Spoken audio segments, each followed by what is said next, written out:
Good morning, everybody, and welcome to Randoncorp Day 2025.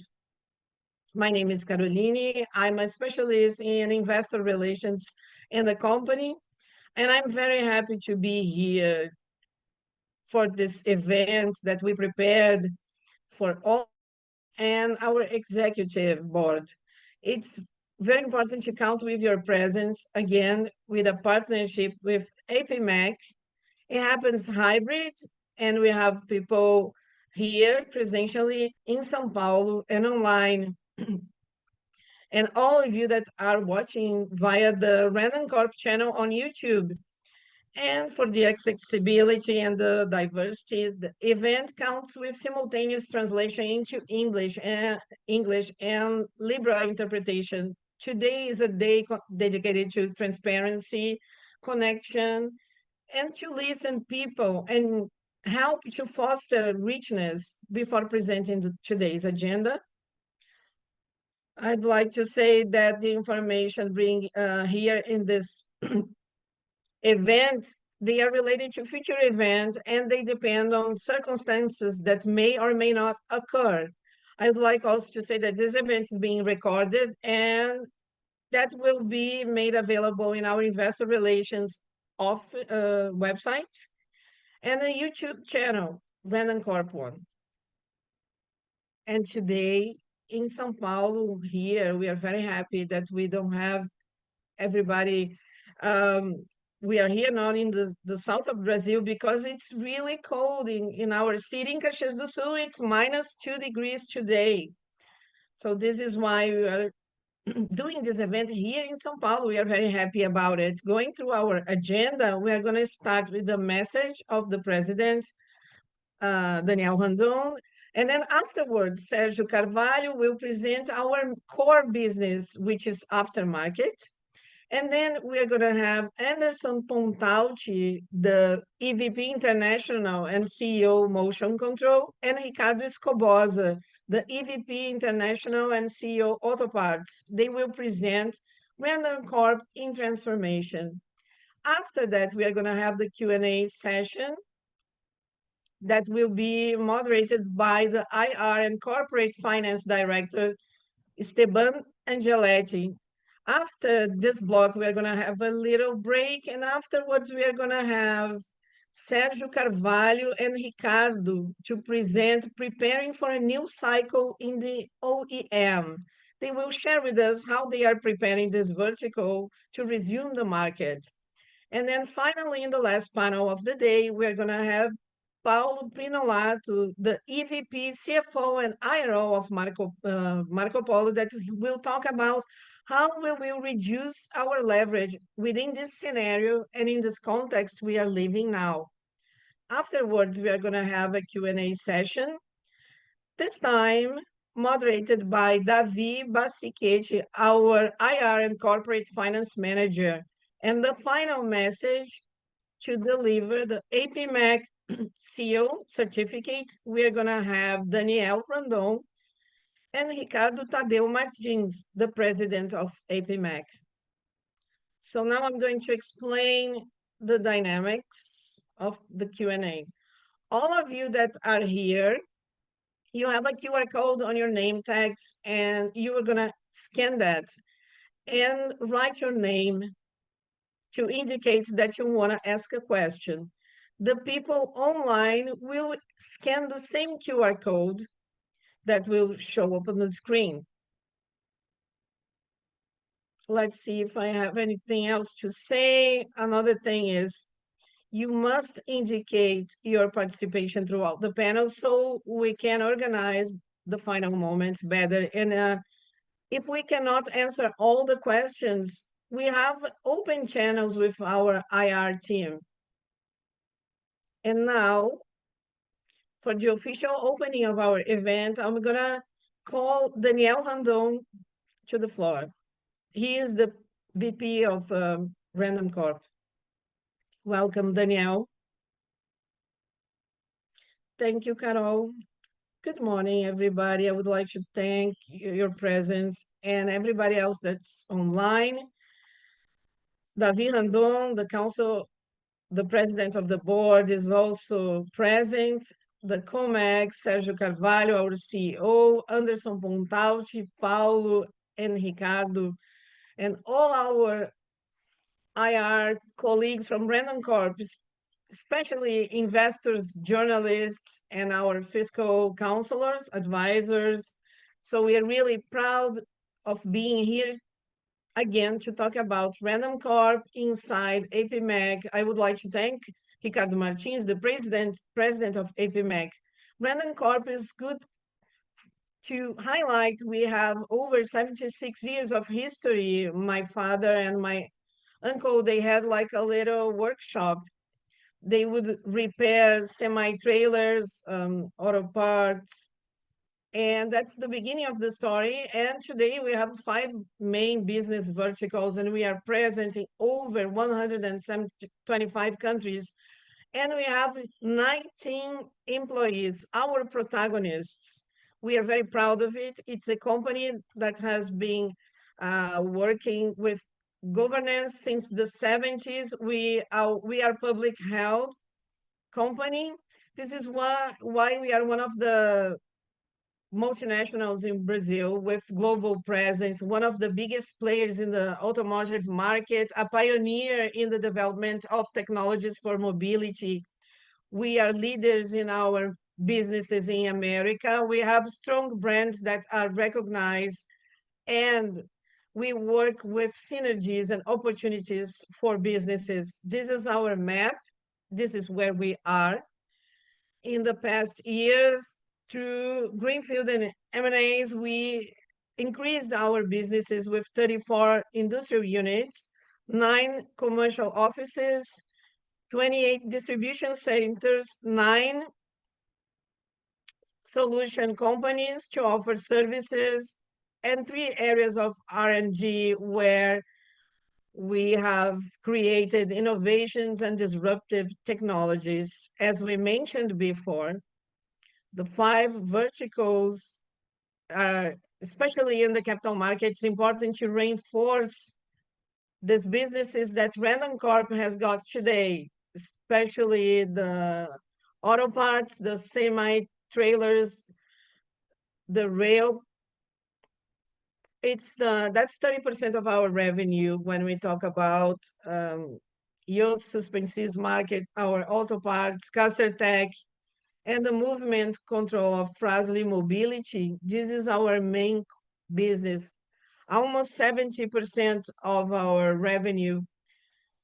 This shows a major change in our past years. And then Sergio is going to talk about it later.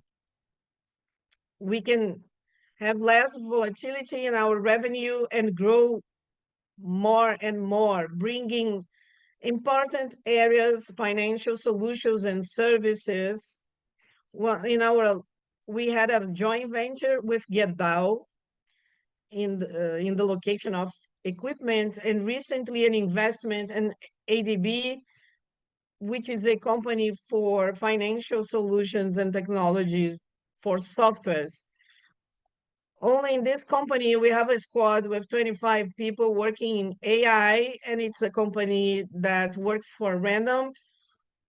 And its revenue, it's 80% of its revenue, it's other businesses. So Randoncorp, through advanced technologies with opportunities of new businesses, gives us a very important portfolio.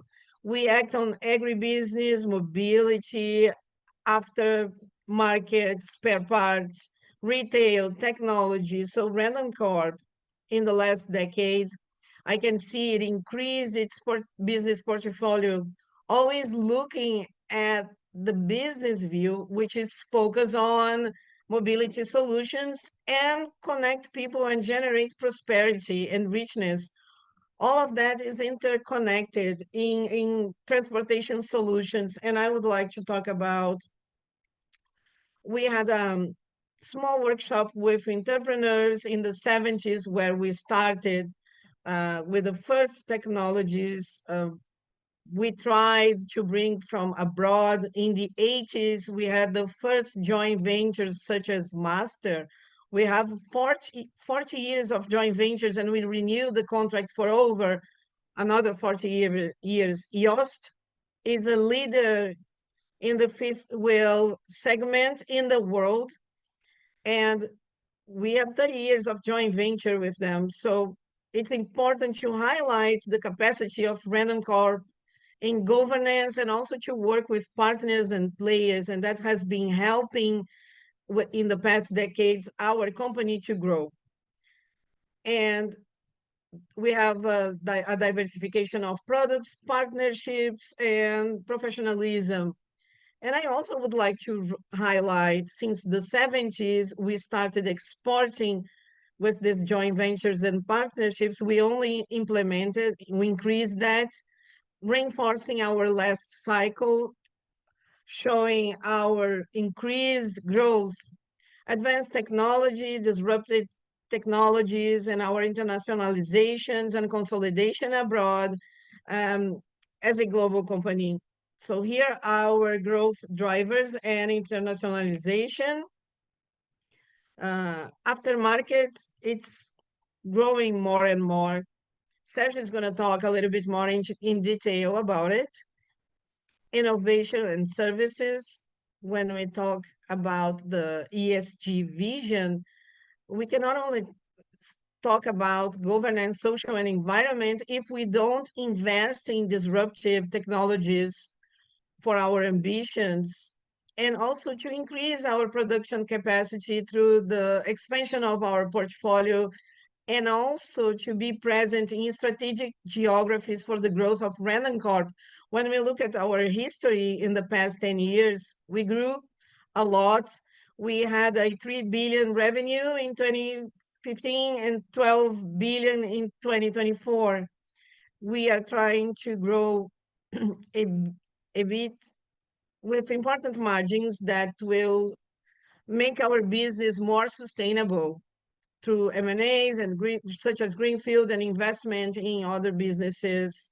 And our major challenge is to always work together with our stakeholders for a more profitable business, paying more dividends, and having a solid leverage, especially in a market that is so volatile and related to exchange rates and interest rates. When we talk about revenue distribution and business transformation, as I mentioned in the beginning, in 2015, the auto parts was almost 50%, and in 2024, almost 32%, and in the first quarter of 25, less than 30%. That highlights our growth, how auto parts are so important for the diversification of our business, a solid business. When we talk about ESG, I would like to highlight ESG is not new to Random. It's since the 70s. We are a public held company. We have joint ventures and partnerships with important companies. When we talk about the social side of our business, we have over 40 years the project social actions and environment.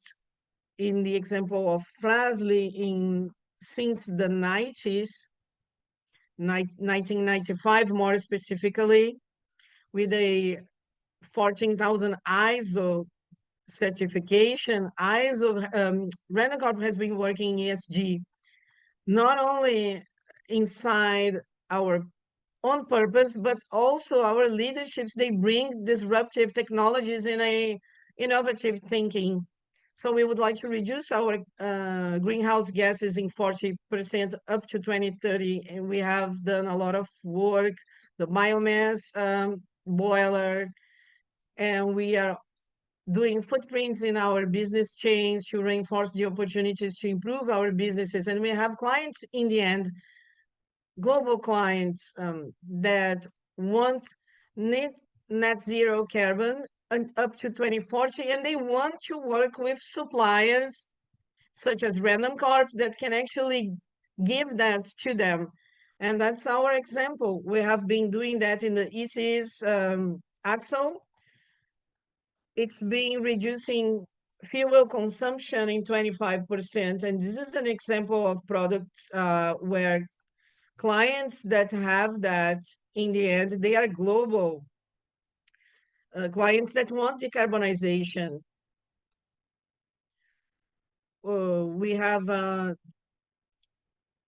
we are working on a, we have to wait for the approval of a law is going to be really important. But Brazil, related to environment, has got an opportunity to grow on that side. And in 2025, this year, we're going to reach our goals to zero industrial landfill waste, reuse 100% of treated wastewater by 2025, double the number of women in leadership positions, and also zero serious accidents in our operations.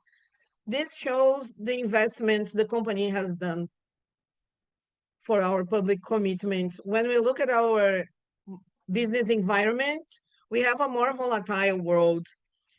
We can see that scenario, but if we observe the Brazilian scenario, the agribusiness is showing semi-trailers and heavy trucks when compared to 2024 is a little bit smaller. The net revenues, it's a challenge with interest rates at 15%, and that poses more pressure on cash generation for all the companies in Brazil.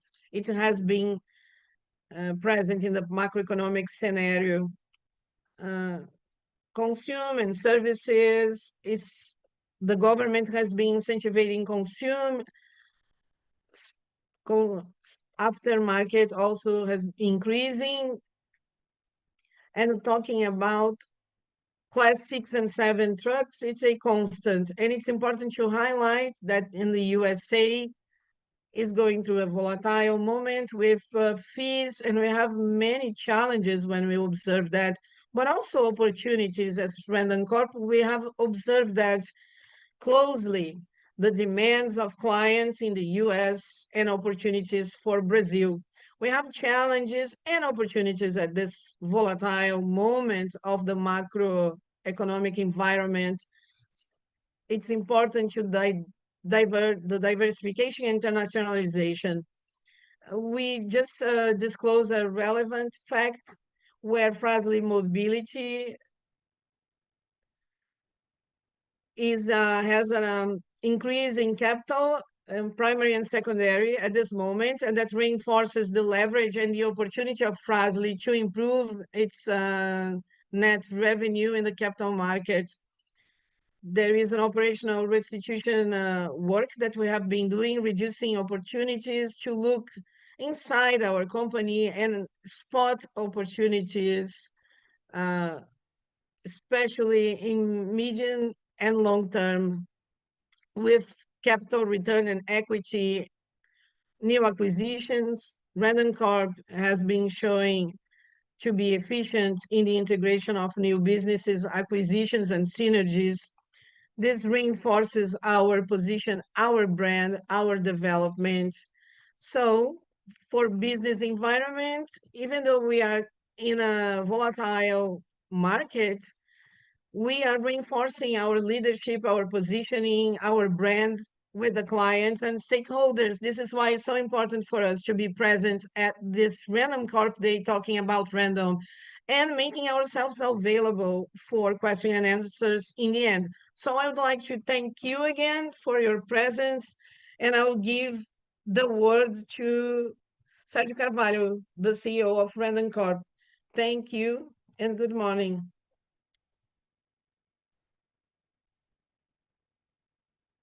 Thank you, Danielle,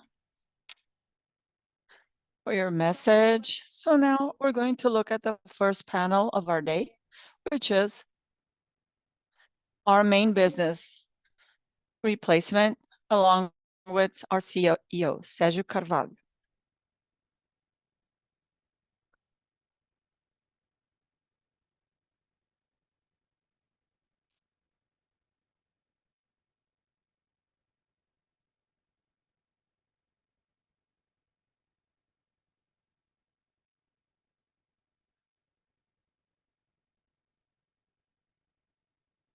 Good morning, everybody.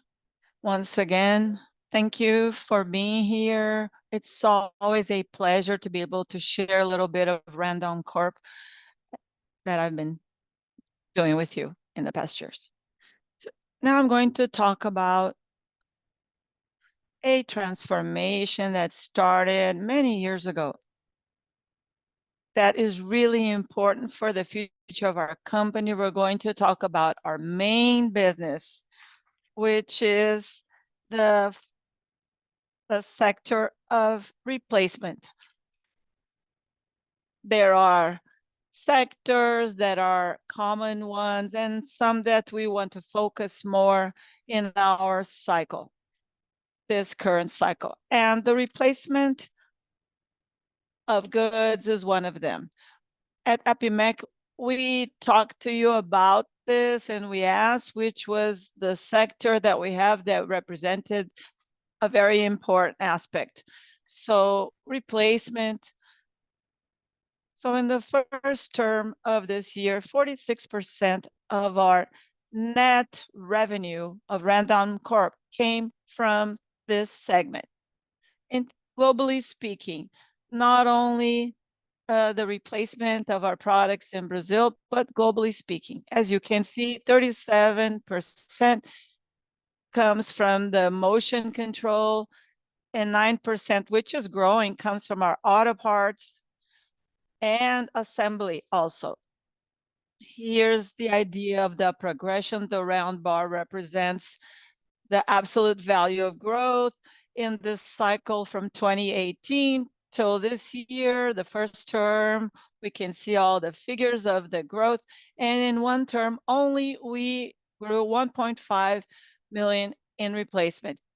On the curve at the top, you can see the growth in percentages, concluding at 45.7%. We saw some peaks in the markets that made the percentage drop, but the trend is really important, and this sector is really important to us.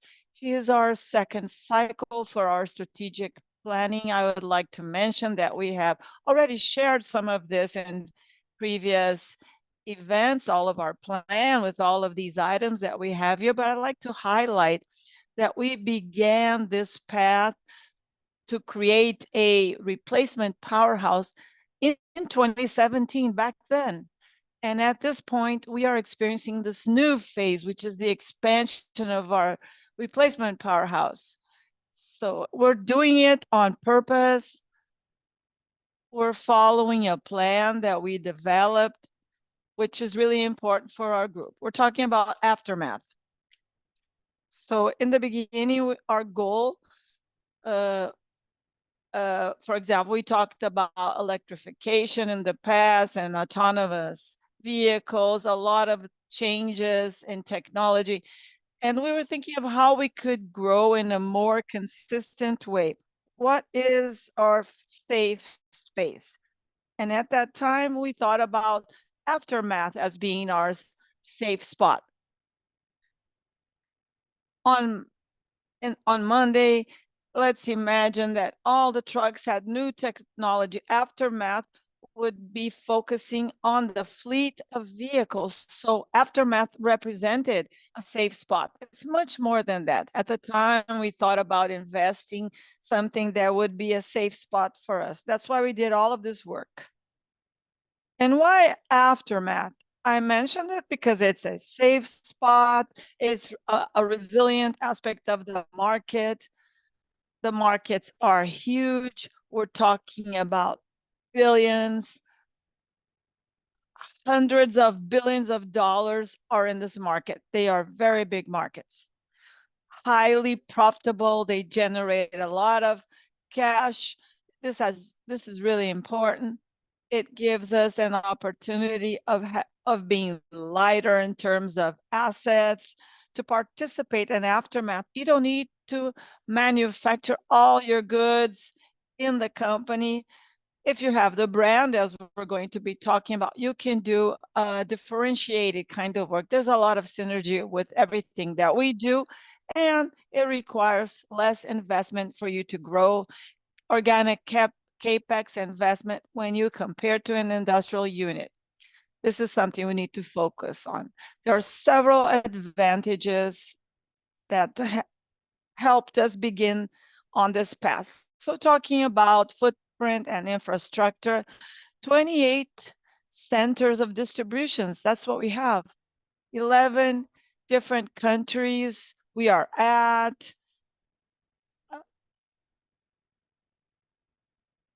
We are not used to talking about this, but I think it's important to talk about this, the metrics of this sector, thinking of a company that talks about aftermath language. So the positions of storage, the amount of structure that you have, this is a huge number, 127,000 storage positions, 128 square meters of total area. There are other important things to mention here. I'd like to share a little bit more, which are the dynamics, what's important in these sectors or segments. In the light line, there's something clear in its characteristic. It's predominantly, it's not a rule of thumb, but most of the time, the aftermath of a singular final user, a person, not a fleet. There are fleets, of course, but it's not a rule of thumb, it's an exception. And this person doesn't know what brand to use. He thinks about maintenance, the brand. They go to a mechanics to ask about the best brands in the market. So if I ask you questions about your car, you won't know much about it. And the mechanics has a very important role in this process. He's the one that opens the box at the end of the whole chain. So all of the marketing and advertisement is connected to brands. It's what comes to your mind, and what comes to the mind of the mechanics that's important. So people have to have your brand in their mind. So the brand represents everything. Brand in the aftermath for light line means a lot. In the past, you would have a car and you leave it at the mechanics for maintenance and come back 3 days later. Nowadays, people want it on the same day. So the availability is mandatory. I think Anderson's going to talk about that pizza analogy where the delivery is important because you want to eat something right away. So the same thing is happening with automobiles. You need to have the brand and availability. These are important points to be successful in this sector.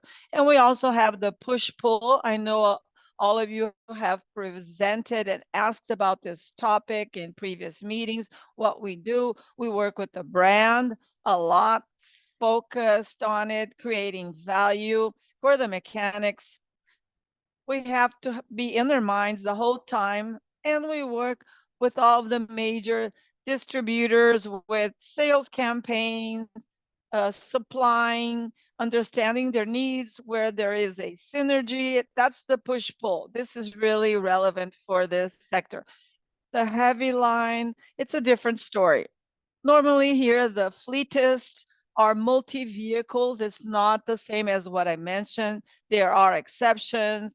There are singular final users too, but the rule of thumb in general are fleets that have many vehicles, and the people that specify the product to use is the owner of the company, the maintenance and manager, the operations manager in general. And the decision of which product to use depends on the cost per kilometer run. The brand is also very important here. Maybe not as important here in the light line, but maintenance here usually is scheduled more not by chance, and durability is mandatory. Just to share with you the importance of the dynamics of this, and I'm going to explain more why I'm mentioning all of this. And within Randoncorp, we have the participation in the light line, in the powertrain, segment, suspension, brakes, steering wheel. Now we are uh, focusing a little bit more in the powertrain for the engines area, which is important. In the heavy line, we act on suspensions and brakes, coupling, electrical parts, ABS, EBS, and the wheels and tires. The motion, the vertical motion control is more predominant in the light line, on suspension and brakes and other products. In our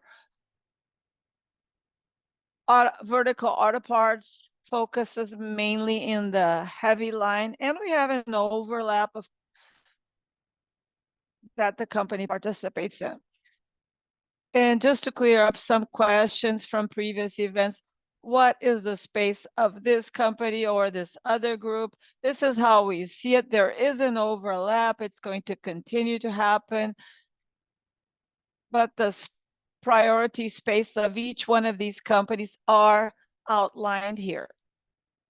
We talked about the brand, the importance of the brand. Look at this here. Our auto parts assembly, the names Random, Master, EBS, and all of the Master Techs, they are all extremely important. All of these other names here, Free Tech and so on, these names are very experienced. The mechanics around all know of these brands. The brand is really important. Why do we consolidate it all and call it Randoncorp? Because the brand is important. Why don't we do that? Because the brand is important. People will remember the names. They'll remember aspects of these companies. You can consolidate a brand. So aftermath is important to keep the brand in the minds of the mechanics. This takes a long time for people to connect and create a relationship with their suppliers. This is also one of the reasons of our success, the way we work with these names. Anderson always says about the importance of having a connection of the final user. Anderson repeats that a lot, where the brand is the key to it all. It's not only the brand, you have to create value for our users. And Auto Experts to us has been an excellent experience in the sense of us focusing on creating value for our clients. As you create value, you are feeding the importance of the brand in their minds, and at the same time, you are doing your partnership side of things, creating loyalty and increasing loyalty. So the Auto Exports began with an electronic parts catalog, and it evolved to create value more and more and specify technical products.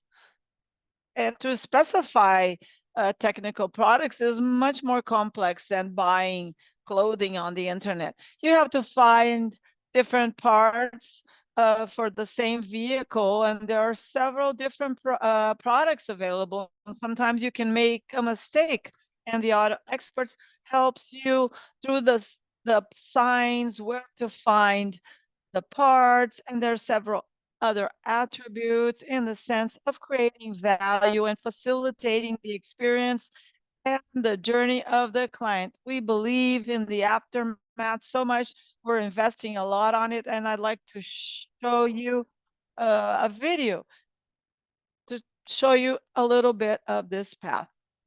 In May, we had 1 million access in the Auto Experts portal. I don't know if it's the software or the package that is considered the best in this segment. I don't know. I don't know of others. I can't compare, but I am sure it's one of the best that is out there in the market. So I'd like to show you a quick video so we can talk a little bit about Auto Experts. the services platform that speeds up your businesses. Welcome to Auto Experts, a platform created to make the distributor's life easier. Auto centers, mechanics, workshops. Here you find functionalities that transform your routine. Type the license plate of your vehicle and find the auto parts that are available. Where to find them? Find the products in the nearest sales points. Download these in PDF, all of these catalogs. And Club Experts is the best product in the aftermarket. Training and technical visits. Speed up your results. Rebate. Part of your purchases is turned into money for your business. The more you purchase, the more you get. Close to the factories, have access to technical and commercial informations directly with the manufacturers. Financial services, get credit to invest on parts, and also the expansion of your store. Auto Experts, the platform that speeds up your business. Access Auto Experts or download our app in App Store or Google Play.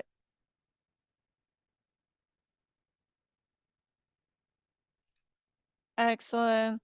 And what are the differentials of Randoncorp and Aftermath? First of all, the culture of the Aftermath segment, focusing and with a lot of attention. What do I mean about culture? Let me tell you a little bit, a short story about this. The Frazi has always been an Aftermath company since its beginning. Why? Because for each product that sells uh, to manufacturers, it sells aftermath products as well. It's always been an aftermath company. I don't know the percentage 50 years ago, but it was always this kind of company. But Frasley did not have the culture of aftermath. It had the OI culture. What do I mean?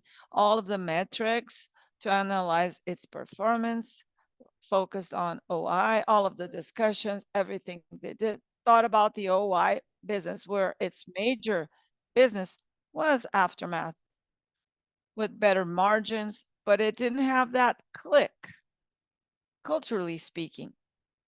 And this click happened, and I think Anderson will remember this, where we started to change and we started saying, no, we are an aftermath company. That's when we transformed ourselves into an aftermath company. After that click, that's when we started this journey that all of you know of.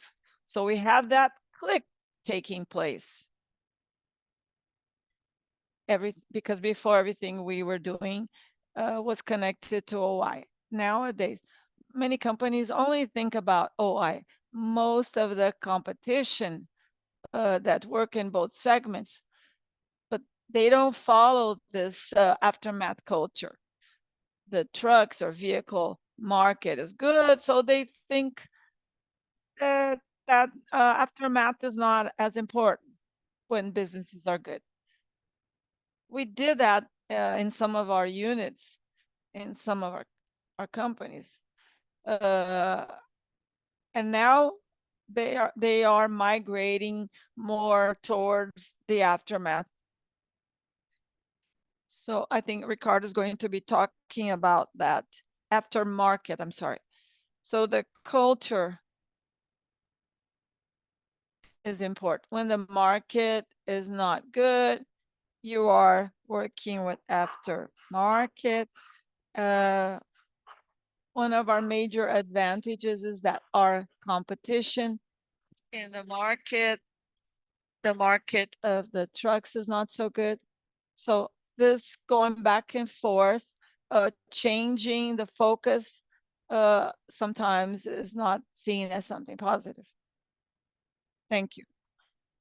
We have brands, our own brands. The brand is really important, as I mentioned. As you have a brand consideration, if you add more products, it They trust so much on the brand. In our case, as Frazi, when we work with brakes and you start putting a different product on the market, they'll trust. The infrastructure is important, capillarity, uh, footprint, sales point, the experience of the user, not only for you to keep your brand out there, but as you create value, as I mentioned about our app, when you create value for your clients, the trend is them being loyal to you, to your business, and you can grow along with them. If they are being successful, they will recognize your work. The scale, the size of the company, the volume are essential, and the portfolio of products that we provide. Randoncorp has a different portfolio. It's not just one, two, or three. There is a portfolio of differentials, which is huge in the aftermarket. 83.2 thousand SKUs, different parts. 83.2 thousand. That's a huge figure. 3.8 thousand distribution points that we have as a company. This gives us a capillarity that is envied, that made us our major aftermarket player in Latin America. If you think about big names, big companies, you can think that Randoncorp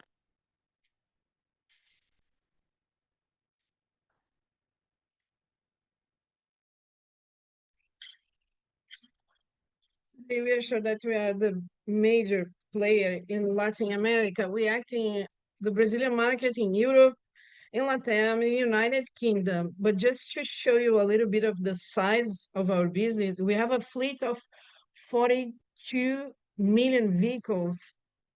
South America, 17, Mexico, 32, Argentina, 12 million, United Kingdom, 44, Europe, 345, United States, 231. We want to continue. The market is gigantic, and we would like to continue growing, focusing more in the North American market. You have seen that we have talked about it, but also in the European market, we continue our journey. We have a major potential for growth.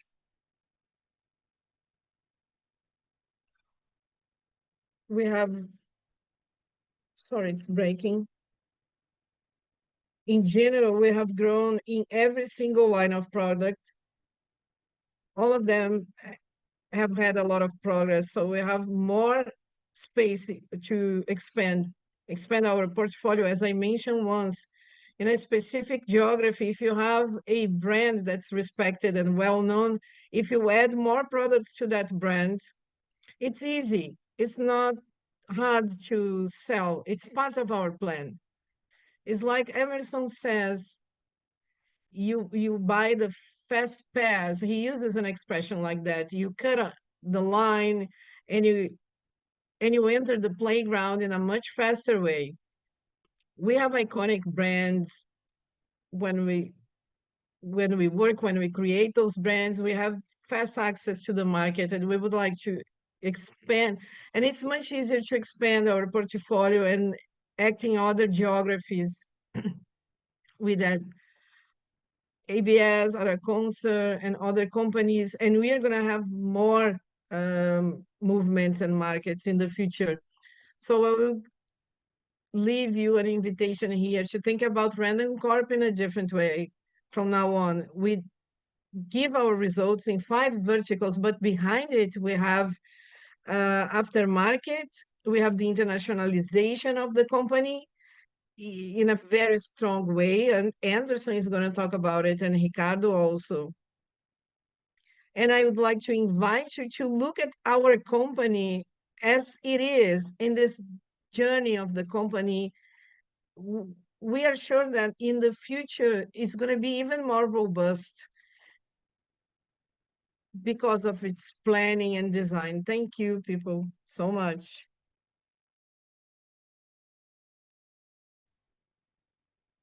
Thank you, Sergio. Sergio has introduced to us that Anderson and Ricardo are going to give a bit of context of what he brought about the aftermarket, its importance, the numbers. You saw that they are real, the 46% of revenue. But when we talk about EBIT, is even bigger than that number. And for our second panel, which is Randoncorp in transformation, this panel is going to be divided between Anderson and Ricardo. And to start, I will call Anderson Pontauti. And please start participating of our Q&A through the QR code. Good morning, everybody. It's very nice to see our friends here, who is here and who is online. We have the third generation of the family also here. But I have a little complaint. To speak after Danielle and Sergio is not easy, but I'm gonna use a little bit of their speech and to continue with mine. I'm gonna talk about the international advance. Sergio exploited really well the strengthening of the aftermarket, which helps us to generate cash with resilience, allowing us to make investments and strategic movements in other geographies. And maybe in the future, we can replicate this model of a powerhouse in other places. And it has already started to happen. Just to give you a bit of context, I'm bringing a graph that represents the relevance of the international market inside Randoncorp. This year, 33% of our revenue comes from abroad. It's being designed by the company. Above all, after 2015, we have acquisitions that were relevant in the Brazilian market. We have market share gains and businesses in the Brazilian market that are very positive, but brought a dependence of this market. And during the cycles of planning before, we wanted to advance in new geographies abroad via Fras-le Mobility and also via Randoncorp and all its business verticals. We used to have in 2015, because of two reasons. We had a important international presence because of Nakata Fremax were not incorporated in those numbers. And we have a recession in the market. The market wasn't so good. So that was a non-typical situation. But the structure is shown here. It can be 30, it can be 35, around here. It depends on the dynamics of market. And it has been designed, created, and we deliver that in 2025. So you can have an idea of the evolution of the countries and geographies that we are. We can see that the North America is very important now. You can see the size of the market in Europe also. These are markets where our foreign revenue is important.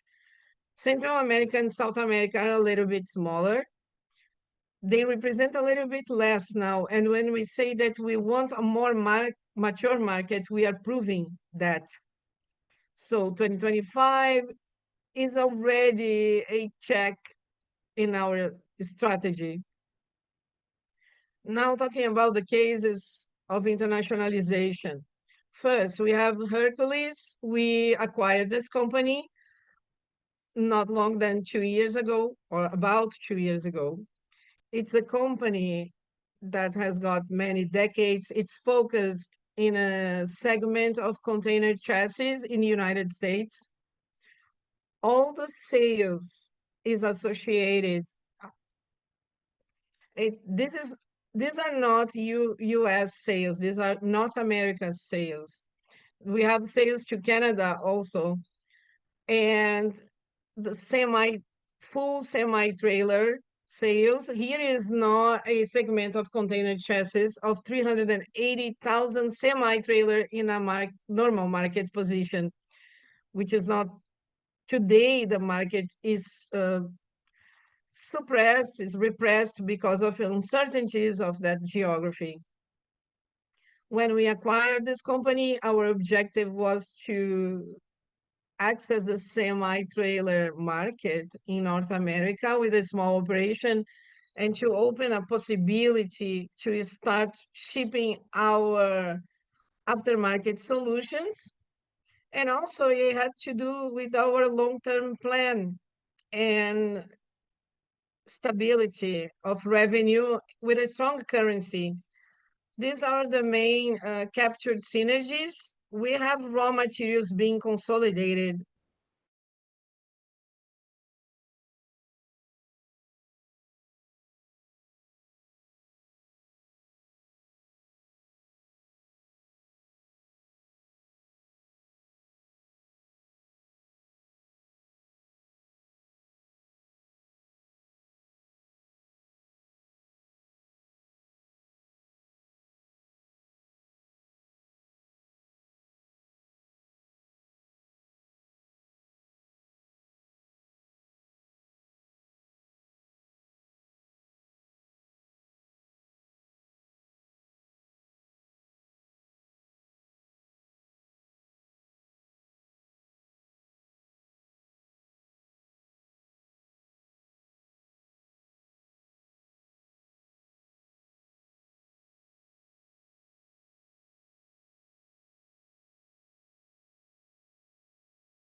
We expect to sell at least symbolically, at least in a tryout, 10 products of that part. The next step is the forest market, which has a similar base of container chassis with axes that go up and down. And we would like to invest in niche markets with high tickets in this log trailer market.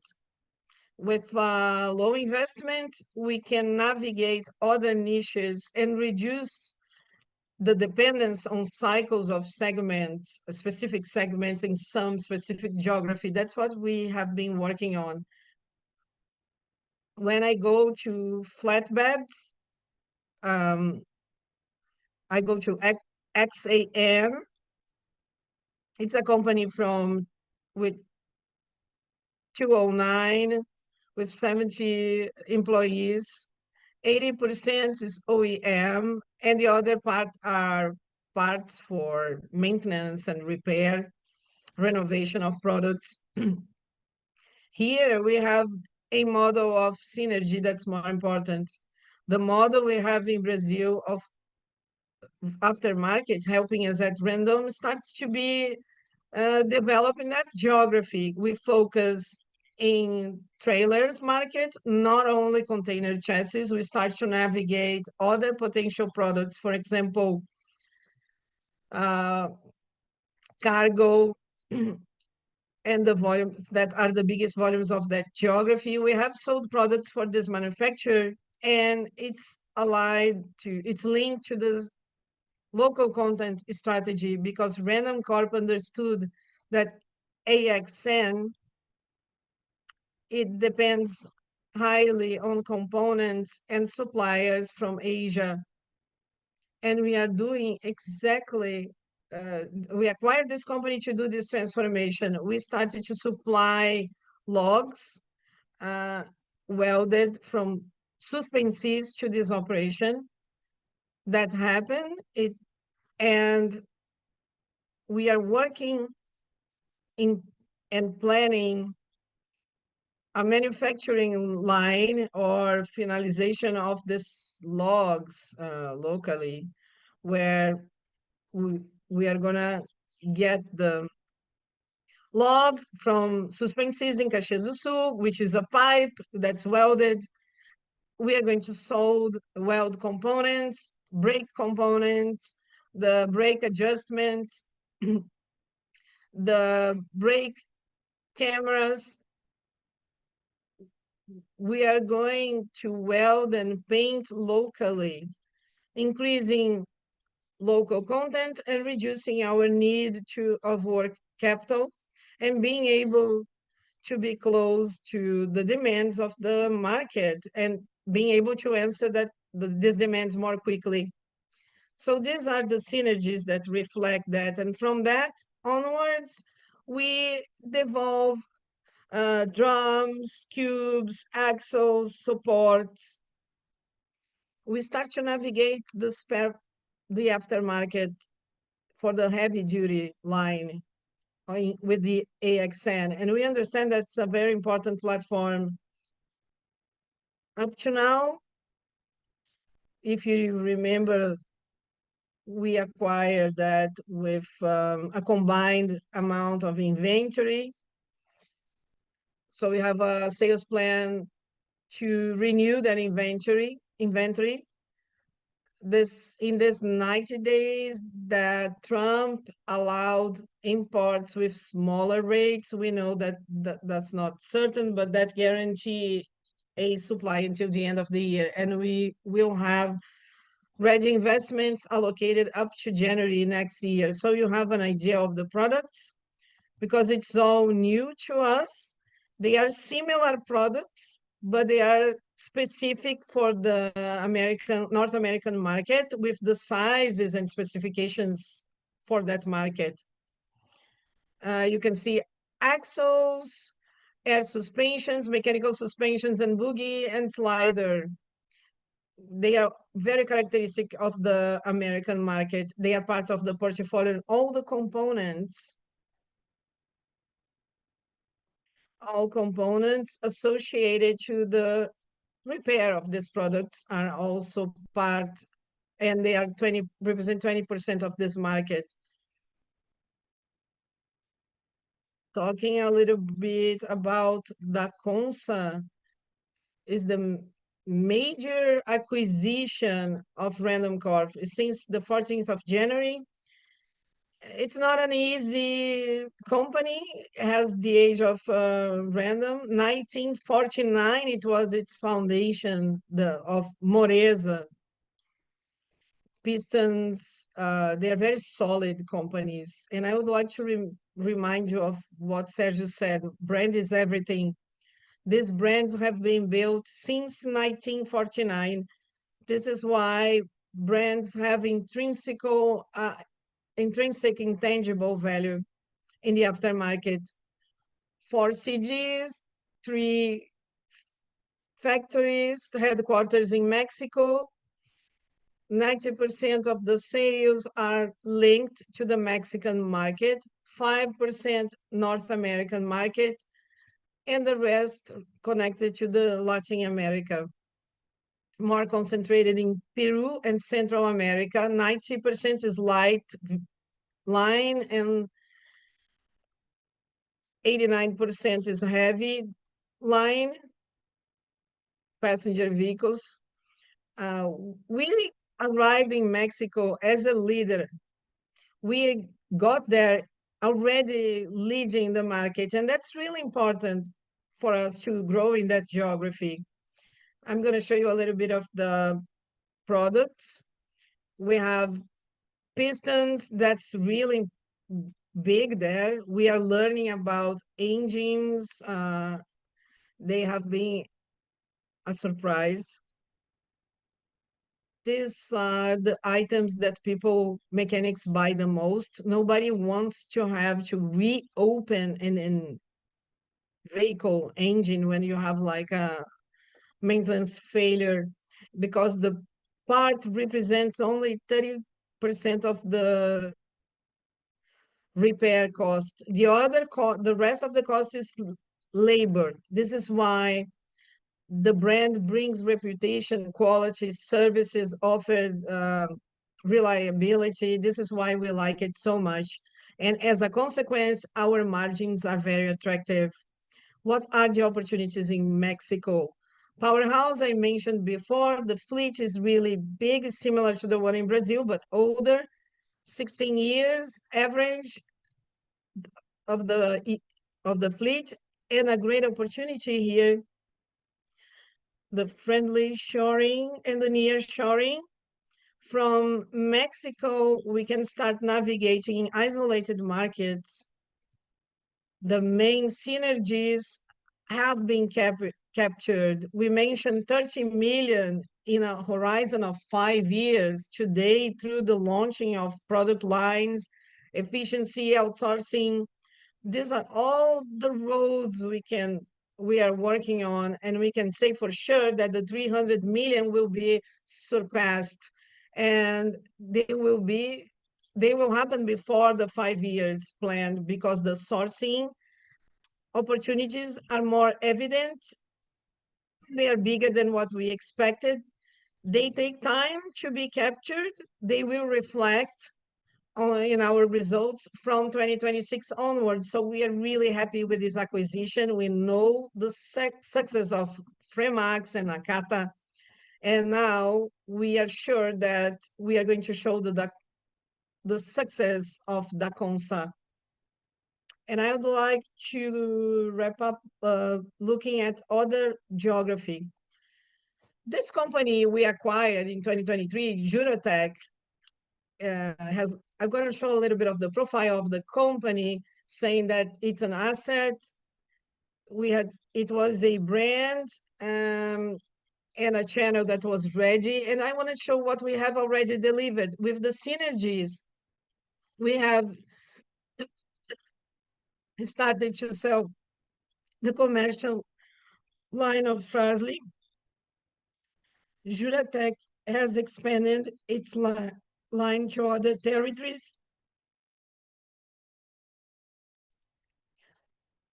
through a team that has done all the supply team. And with the console, we are going to have an opportunity to improve performance. We said we are going to deliver 5 million pounds of synergies, and in 5 years, we have implemented 9, and we are not in the 5th year yet. The EBITDA evolution was 15.3. If we forget the results of the company, it's 37.5. We paid basically in 2.4 years, we paid for the whole acquisition. So this is what we have been doing related to acquisitions, and I will stop my presentation. Ricardo is going to talk ABS now. So thank you so much, and we will be back for the Q&A.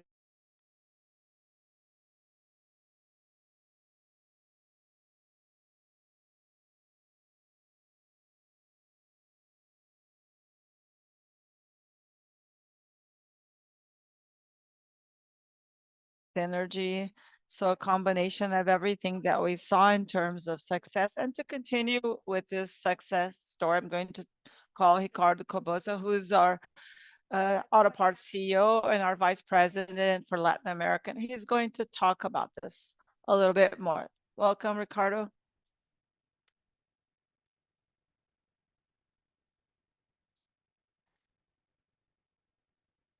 Good morning, everybody. For the people that are here in person and people online. So continuing, I'm going to bring some updates about the main projects of auto parts vertical that we have recently developed last year. The first one is the acquisition of EBS, European Braking System, a company from UK founded in 2000, approximately 130 employees, 6 distribution centers. Since though we have mention that it's from UK. There are operations in Ireland, Romania, Holland, Scotland, the US, and China. It has several distribution centers globally. It serves more than 100 countries, but 42% of its sales is in UK.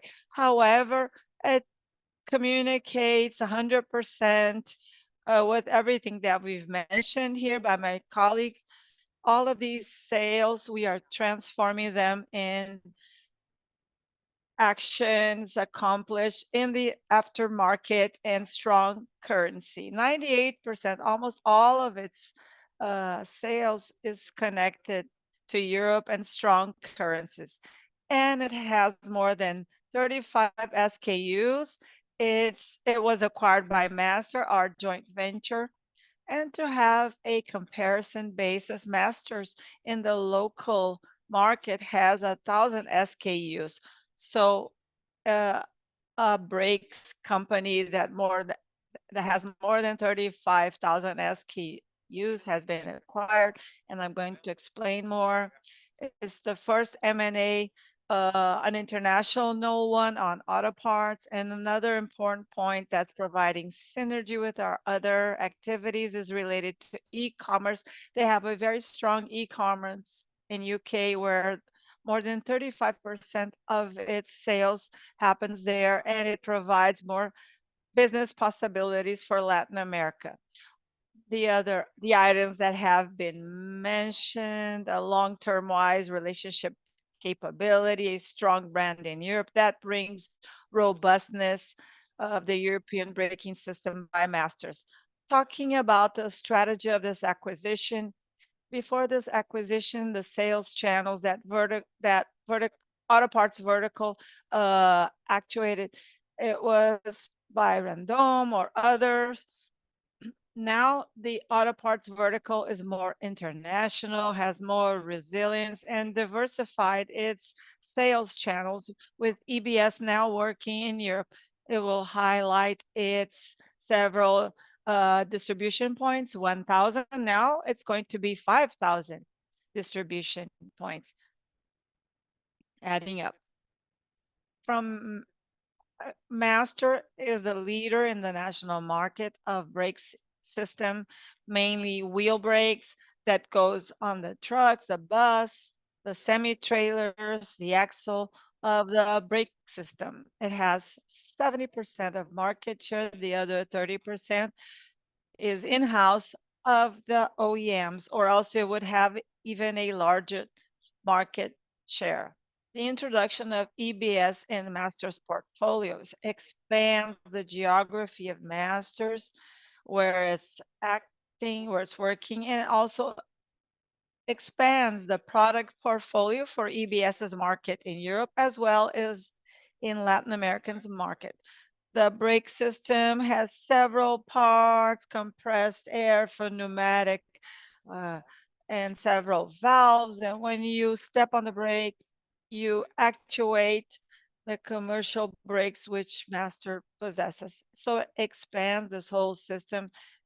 It works with clutch system, stability, electronic systems. All of that expands a lot our business. The main captured synergies here: access to a new geography through Master's line, an additional portfolio through Master Flex, which is a second line of Master Focus and aftermarket.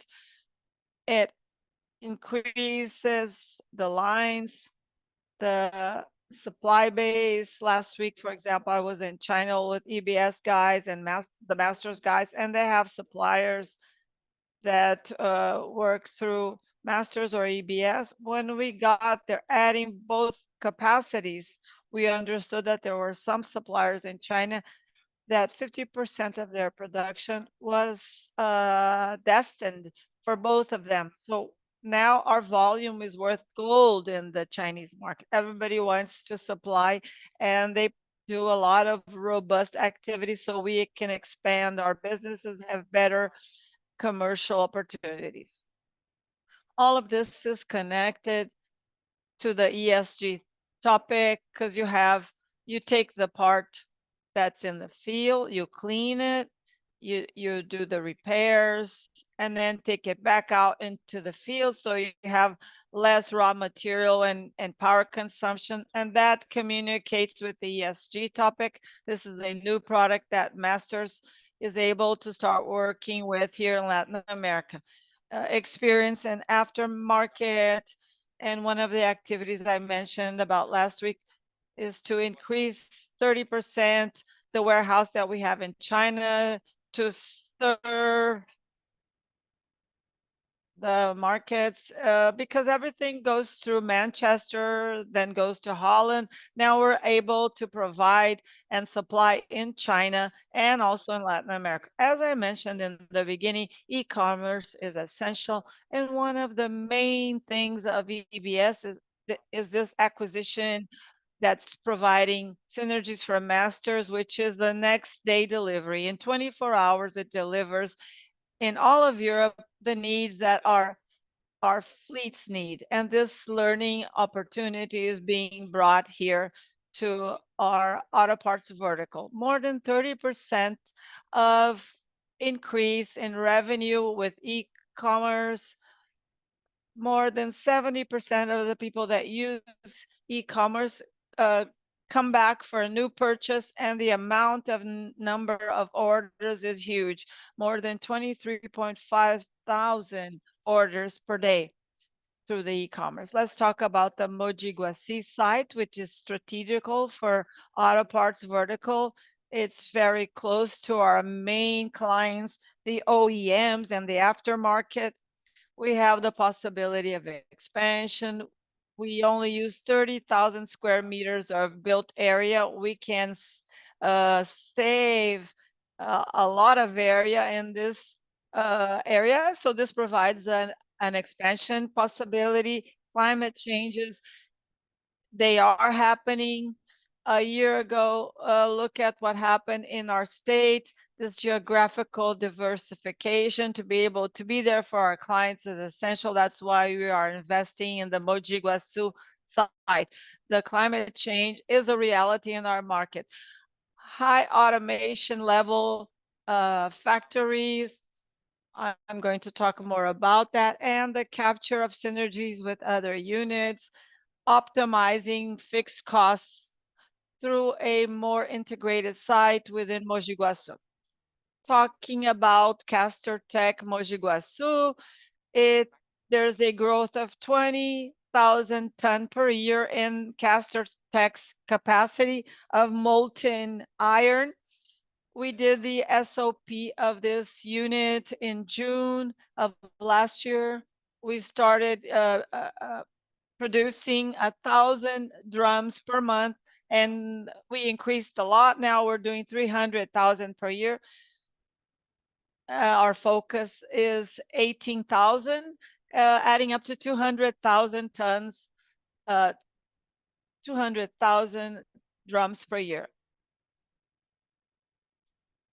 Potential for exports to the US, as Anderson mentioned, several tariffs for exportation. That opens an important window for us. A lot of people are seeking us and ESM to be able to supply for the North American market. These tariffs are barriers for the Chinese suppliers, and one of the major players in the American market went bankrupt, and that provided an opportunity for us to provide brakes, drums to the market.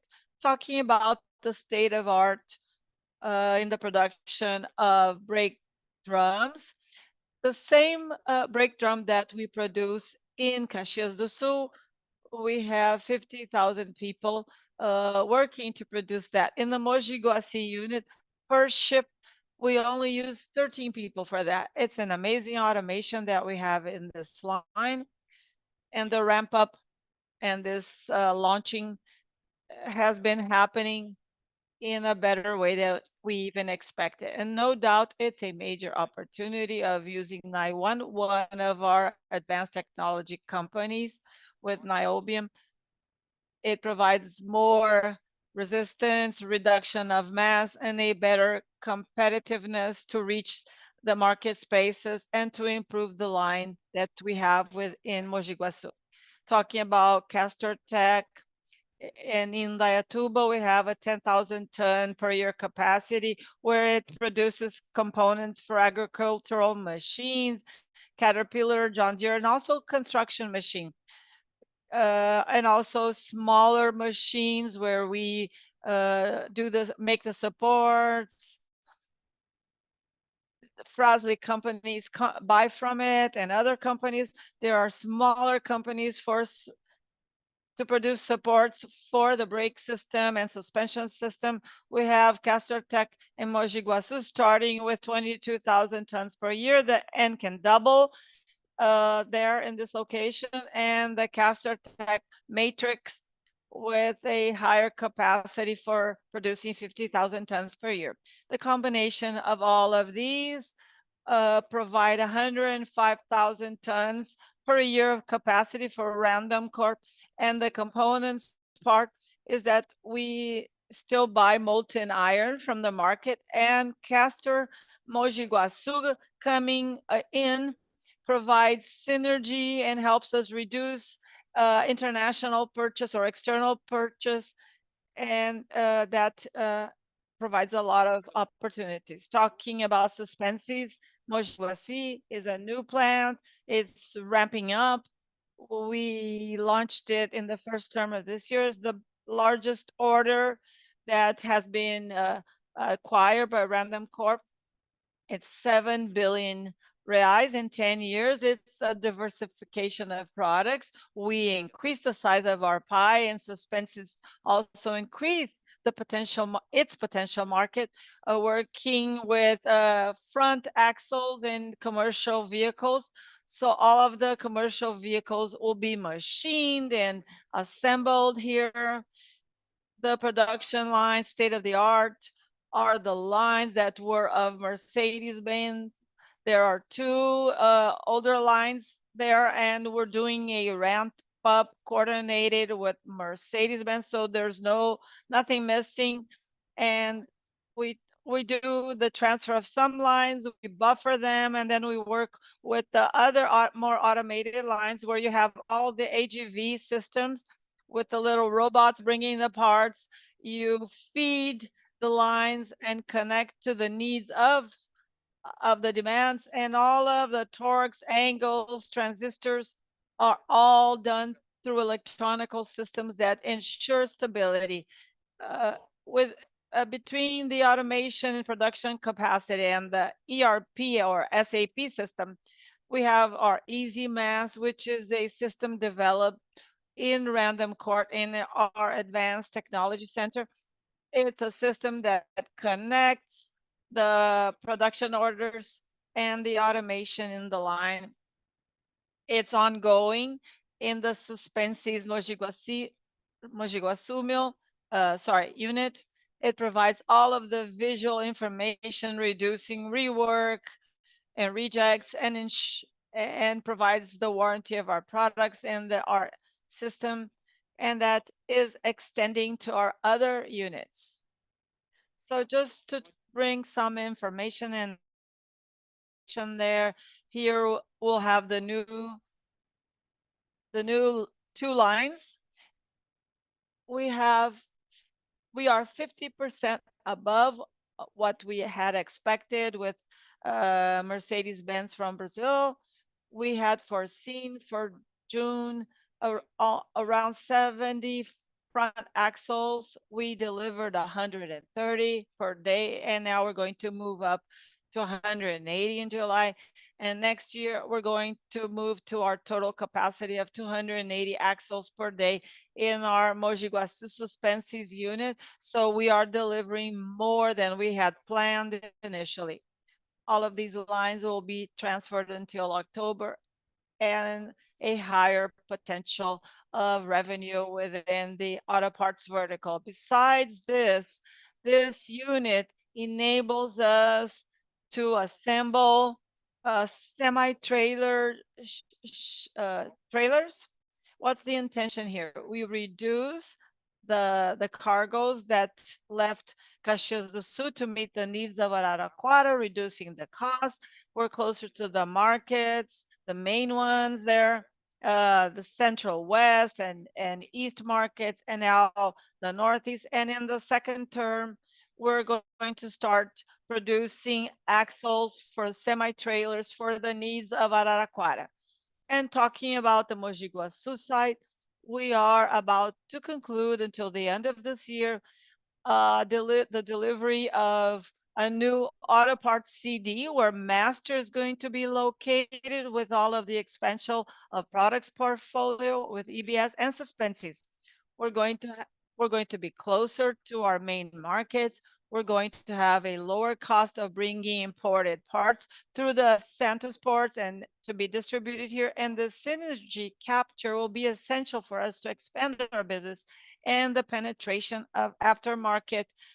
There are more than 1,800 positions that we're going to be providing in this location that will be ready until December of this year.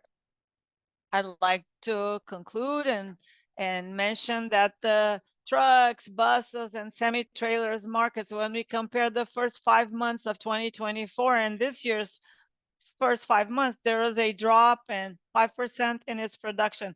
And the auto parts vertical through these new businesses, EBS, Suspensis, and Castertech, we grow 10%, way above the market, thanks to all of these businesses that we have conquered and that are providing a major opportunity in 2025. Thank you very much. Thank you, Ricardo. So now we're going to set up our stage for a moment that I think is one of the most important ones, which is our first session of Q&A. If you haven't participated yet, there's still time. Scan your QR code behind your badge, and if you are online, the QR code is on the screen. So to moderate the first session of Q&A for today, I invite up on stage our director, Steven Angeletti.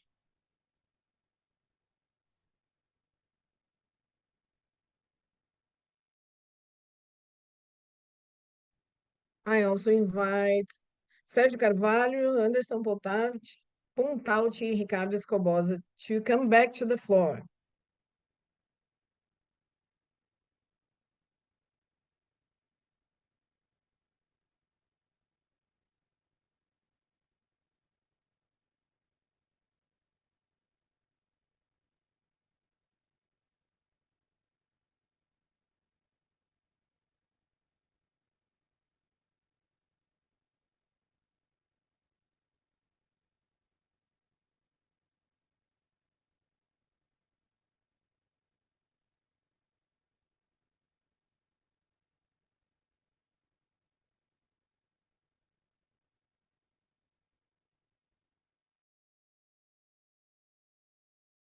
Awesome.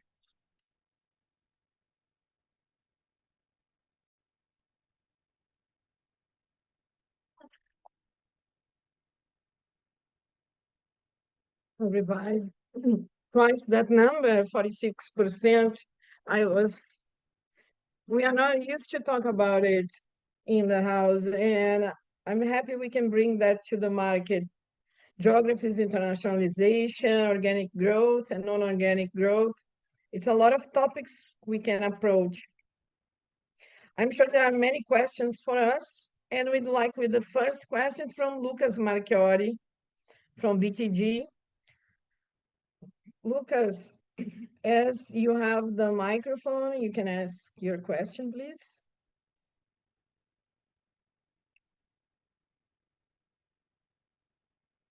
Thank you, people. It's good to see you. About the CONSA, I have a question. And this transformation for the group, for Fras-le, I would like to exploit two major points. If you can explain how the distribution channel works in Mexico. We know that's a strength from Fras-le. Who are the main distributors? Can you bring a contract from USA to distribute in Mexico? What's the buildup of the Mexico channel? And secondly, it would be interesting for you to comment about the synergies potential, if it's more than expected, or a roadmap of what's fast, what are the verticals that are uh, showing results before than expected. Of course, if you can let us know about that a little bit. Thank you. Pontauchi is certainly going to answer about this question. When we started to study the Consa, we recognized two major forces, the distribution channel and the brand. Pontauchi talked about it before, and we mapped the synergies that come from three main pillars. All the cross-selling we can leverage on this distribution channel, all the sourcing part, Pontauchi mentioned also, but he will bring more details, and the back office also, which is the third layer of synergies. We try not to interfere a lot in this layer in the beginning, but then afterwards we do that to diminish fixed costs, especially. But talking about the synergies of sourcing is where we are collecting better benefits. Can you talk about it? Thank you, Steven, Lucas. First question is about the distribution model. The distribution model is similar to the one in Brazil. It's not completely the same, identical. It has more experts in the market. My majoristas, it's a very specific channel. It's a channel that buys, depending on the volume, it buys directly from the Consa, and the channel is similar, but our model is different in Brazil. We have factory operations, Victor Moriz and Fritec, and we have the Kata model with other brands, especially in transmission. And from that onwards, we feed our distribution center, which is the Consa. This distribution center in the middle of the country in Mexico supplies the whole of Mexico. From that, we send products to the mayoristas, the specialists in engine repair, manufacturing companies, machining companies with big volumes. And also we sell to other distributors. A classical example, Riley, AutoZone, they are the Consa clients. So it's a hybrid model because of its characteristic of aftermarket. There are experts in brakes. They know drums, pads, cables. So it is a little bit similar to the North American Californian market. Talking about synergies now, when we designed 300 million, we expected that from coming from product expansion, sales expansions, and now we say that the expectations change, not because of the cross-selling, but because of outsourcing. And giving you a few numbers, we are working with three fast sources. Powertrain, I've got this portfolio together with Nakata. I've done the RFKs with volumes, combined values. I'm supposed to be capturing in the next month the next shippings with a more favorable condition for the company until the inventory is renewed. But a major surprise is friction materials. Fritec has 35% of the market, is a market leader together with another brand, but we have identified, because the previous group was a manager portfolio, It didn't focus so much in evolution of the company, formulations that take friction materials that and components that we don't use anymore because they are not commercial feasible, formation costs of 30-40%. If we could use the same formula of here to Mexico and to use that in the local market conditions to make sure it works, but 30-40% potential, that's talking about formulation. When we talk about raw materials and start to combine them, there is a different potential. I'm going to bring another example. Steel fibers we buy from a global player that produces in different geographies. Only in that raw material, we have a reduction of cost reduction of 1.2 billion dollars annually. This amount of money represents 10% of the total synergy expected for the next 5 years. So we are very happy with the results. But it's still early days. We can anticipate that we are going to overcome the 300 million, and the ramp, the acceleration ramp is going to happen faster than we expected. Thank you, Pontauti.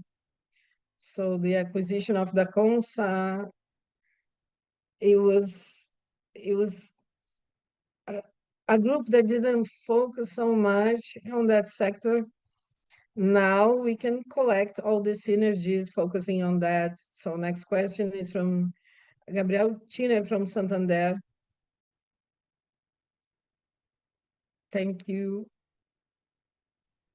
My first question related to the aftermarket. As a whole, 46% is their revenue in the first quarter, very significant. I would like to understand what can you see, and looking at the after auto parts segment, where can you see the main vehicles to permeate this growth in a conjoint action, but of a protagonist in the segment? And the second question is related to the GPS and e-commerce. There is the idea of bringing this initiative for other segments inside the auto parts. And I would like to understand a little bit more about that. Thank you, Gabriel. Thank you for your question. Sergio, the first two questions, I'm gonna give them to you to answer what's next after the 46%. If we have any objectives, I can do an analogy of international growth. To reach 30%, this year we have done that, and what's next? And then Ricardo, you answer about the e-commerce channel. Thank you for your question and for your participation. Our objective is to continue evolving. The fact that we have reached 46% has got to do with difficulties of market that we are going through at this moment. The important number is the absolute value. It's a growing number.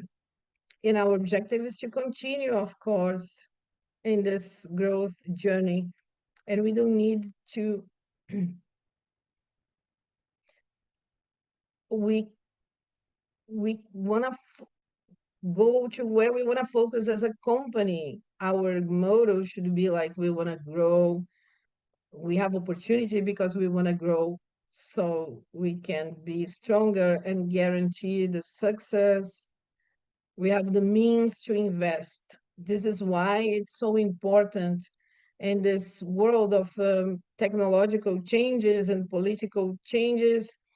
We believe that we must grow. And the moment now It's a moment of more integration between the companies to be more cautious and careful. But we are going to continue on our journey. We're going to move forward. So the objectives, our growth objectives, they have to be linked to things that will guarantee more results and are less subject to problems. So aftermarket internationalization, it involves aftermarket, but other business also, they offer a good platform to grow. There is a target to get aftermarket to up to 70%. No, we don't have defined numbers. The most honest person is we would like to continue growing in absolute values, and if it goes over 50 or 60, it's all good. And to reduce more and more the percentage of business participation that are more subject to changes, to suffer with the changes in the market. It's a quality growth. It's not growing for growing. It's just with quality. So Ricardo, you mentioned that 24,000 orders come in the e-commerce platform of IBS. How can we potentialize that, thinking about other companies of Randoncorp and product portfolio? Thank you, Gabriel, for your question. To answer this question, we cannot just talk about the e-commerce platform because the vertical has got a website you can access and buy through there. But the way it's not so, this website's not so friendly. Uh, so obviously, the the e-commerce must be easy to access, to see the products, the part numbers, and this is a learning curve. And the second part is connected to the fact that besides all of that, you have to be close to your distribution centers. This is why we talk about Mogi Guaçu network, where we would like to fill up these positions and be able to meet the needs of our clients in a faster way.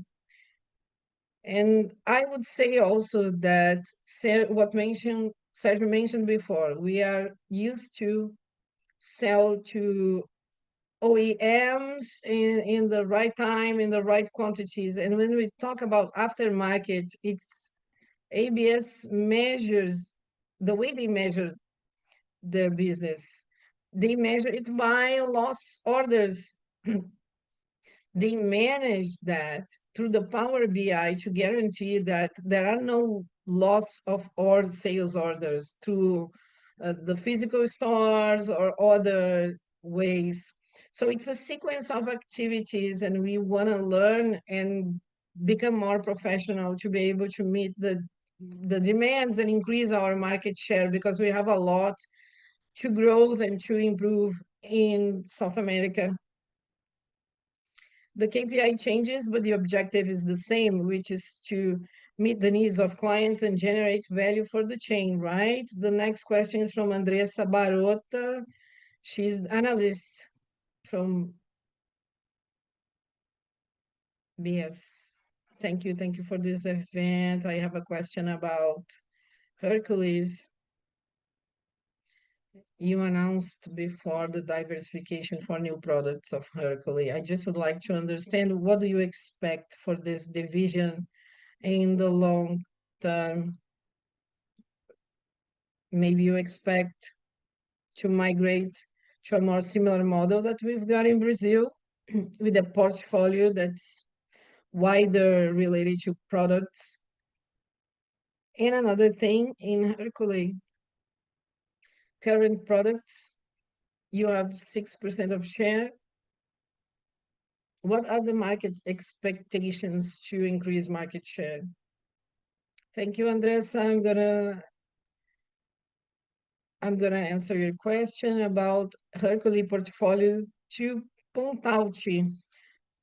Why not going into the dry vans market in the beginning? All the cold cameras and talk about the possible expansion within the container market to increase market share.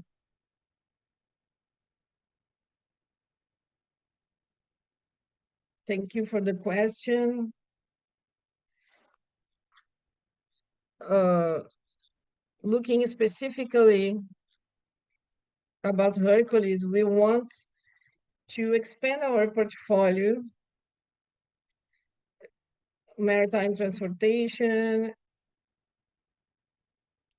transported container cargo. We hope that it doesn't, it depends on this segment. We had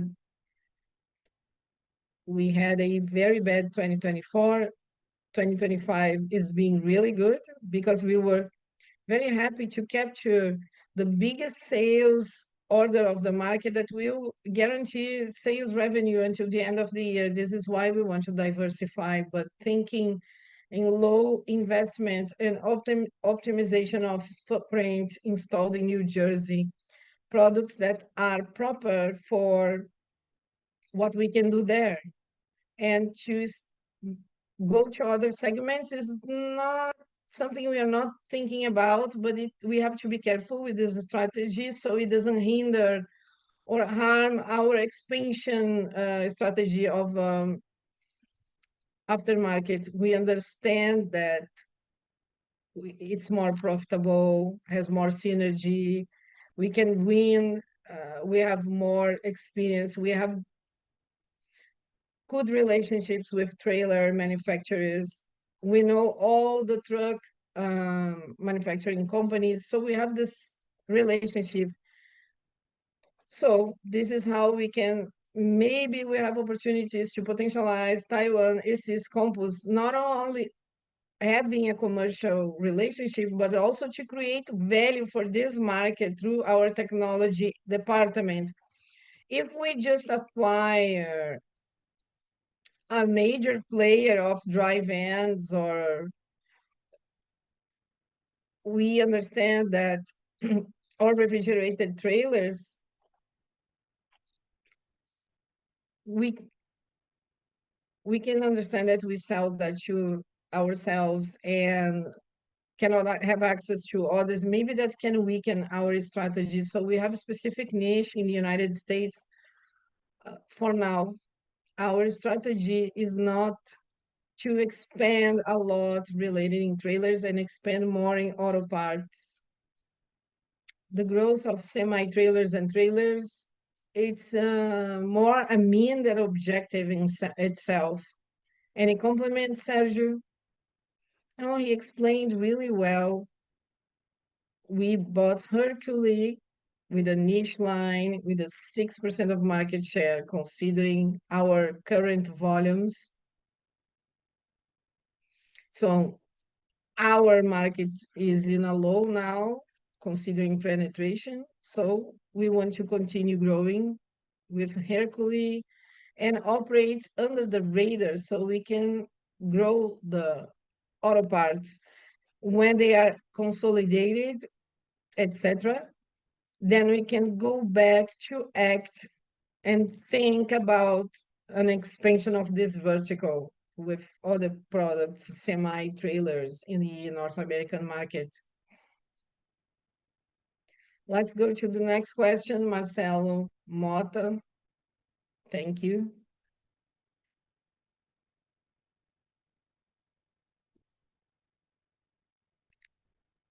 The first question is about the building up of the aftermarket, building strengths. How can you see organic and non-organic growth, synergies, and if you wanted to do the breakdown of the cycle, how do you see that? And the second question is related to the OEM, domestic trailers. It has been suffered a lot. What do you think it's necessary to uh, change that scenario. Maybe the price of commodities, the volumes are here, but maybe we need to move this cargo somehow. Do you think there is a repressed demand because of politics, or how can you think about resuming that? Uh, Thanks for the question. About this organic growth and organic growth of auto parts, Ricardo will give it to you to talk about the domestic market of OEM. And the second panel, we are going to talk about it in detail. So just just let us know a little bit so people would stay here for the second panel. As we mentioned, we have space to grow organically, to expand our product portfolio, increasing our market share, and also through acquisitions. At this point of the company and the markets we act, and our vision, as we mentioned before, is to consolidate the integration of the companies we acquired, to control our working capital. So it's a moment to be more cautious because of all the uncertainties of the market and the current scenario. We are going to talk about it later in more detail. But after this phase, we are going to accelerate. We're going to speed up our growth again. The light vehicles, the pad line, friction, we are growing. Components in Nakata, components in Master, we are growing penetration. All these companies, they are growing organically. Ricardo mentioned in this presentation the new website of distribution that will have more advantages, logistics, and improvements for the service. Acquisitions, people have been working.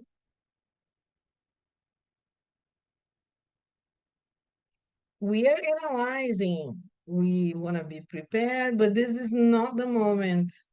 We just have to be cautious now. But we are going to continue growing in the two fronts. Organically is our priority now because of we want to be cautious. And maybe soon we can go back to speeding up the growth. Ricardo, can you give us a spoiler related to the second part of our Randoncorp Day? Thank you, Marcelo. There are two reasons for me to give a spoiler. My boss is going to talk about market, so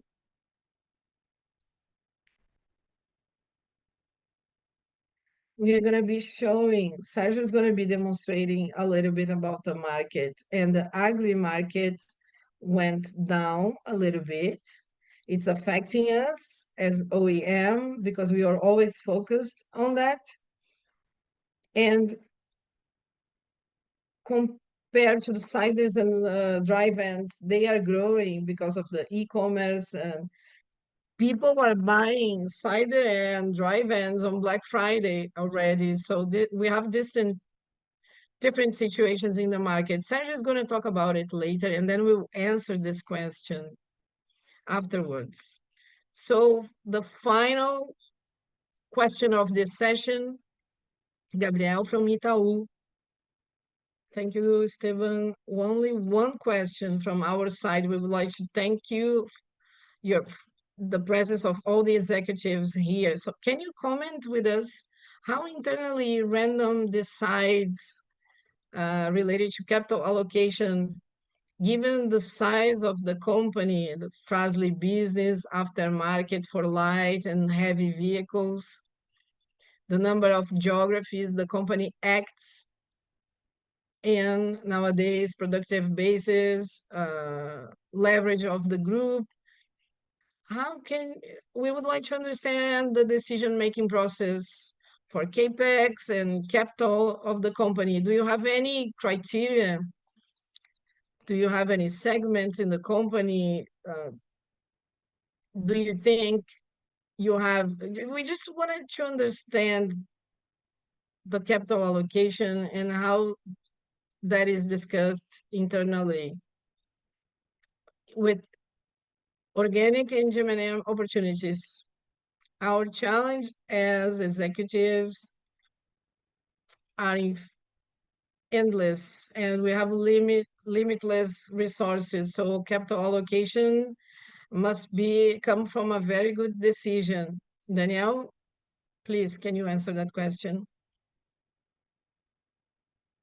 Thank you for the question. Our objective, the allocation of capital, organic or non-organic, has got to do with our future vision. So we want to invest in segments that are more linked to aftermarket internationalization because of all the reasons we mentioned before, and also portfolio expansion. Our contract is with Mercedes. It's a major product line.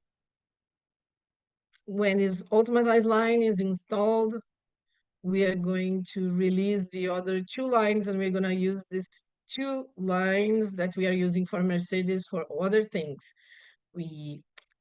Portfolio expansion must happen as part of our plan. And obviously, we would like this revenue resilience and revenue. If you want to see that under the views of vertical, we have a return on investment that's really high. We're going to continue investing in digital technologies, but the growth of our investments in our industrial activities, we would like to reinforce our participations as we brought the Patria Fund to invest in the consortium. So we are reinforcing our investments. Movement control has got a very interesting story. We would like to continue supporting that. Are we going to invest in our OEM? Yes, but not with the same proportion. We are going to invest whatever is necessary for us to gain capacity for us when the market resumes. But we show that in the graph, auto parts, 60% of our revenue represent. So in a rude way, we are going to continue investing. We want to continue growing, but not now. Thank you, Gabriel. Just reinforcing what Sergio mentioned, there are many strategic pillars, long term. Paulo Vinolato is following up with the projects, with main acquisitions and projects. And how is the payback going? This is important. We can always improve that. And we reinforce with the verticals that they avoid to invest without mentioning M&A under 30% of cash generation in the daily businesses historically. When we look at the return on investments, ROI above 18. Some businesses are strategic and some don't have like initial payback. But when we look at long-term strategies and leadership positioning and brand positioning is important because it adds values. When we talk about the OEM, it's a business, as Sergio mentioned that's profitable. It's less profitable, but it will involve all the auto parts system, which is important in the OEM and aftermarket, consolidating our positioning, our Randoncorp and our five verticals that must be observed as a whole in the medium and long term, but it must bring return to our investors. Thank you, everybody. Thank you so much for your time. Now, people, Carol, we are going. Thank you for your answers to our executive officers. We are going to have another session of Q&A session later. If you didn't have an opportunity, you can do it now. The online people, we are closing this moment. We are going to have a break now. So stay with us. We will come back soon.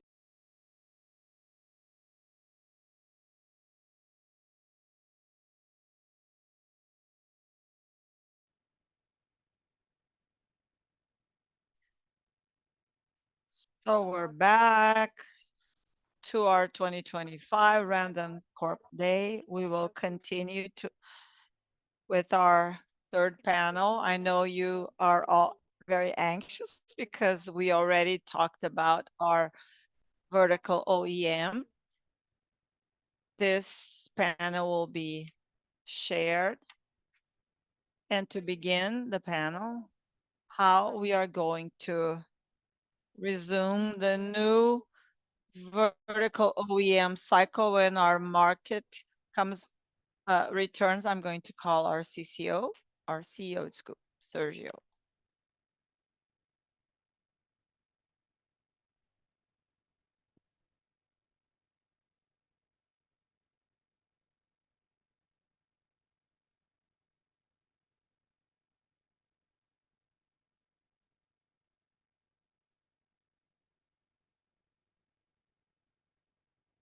Can you hear me now? Let's try it this way. So you guys, talking a bit about our OEM, Ricardo, besides being our executive vice president of our auto parts vertical, he's also the vice president of our OEM vertical since September of last year. He's a veteran, right, Ricardo? But maybe the most adequate way of reflecting the thinking. Imagine Random Corp as an engine. We're working with not all the cylinders of the engine that are recovering so that we have the strength of the company as a whole. Ricardo talked about the dropping of the trucks market that impacts on the auto parts and also the semi box, which also impacts on our OEM vertical or semi trailers. I wanted to show you what we are doing, preparing our OEM vertical for this future, but also to show you how this business talks to all of the other units, the other verticals that we have. Danielle already mentioned this.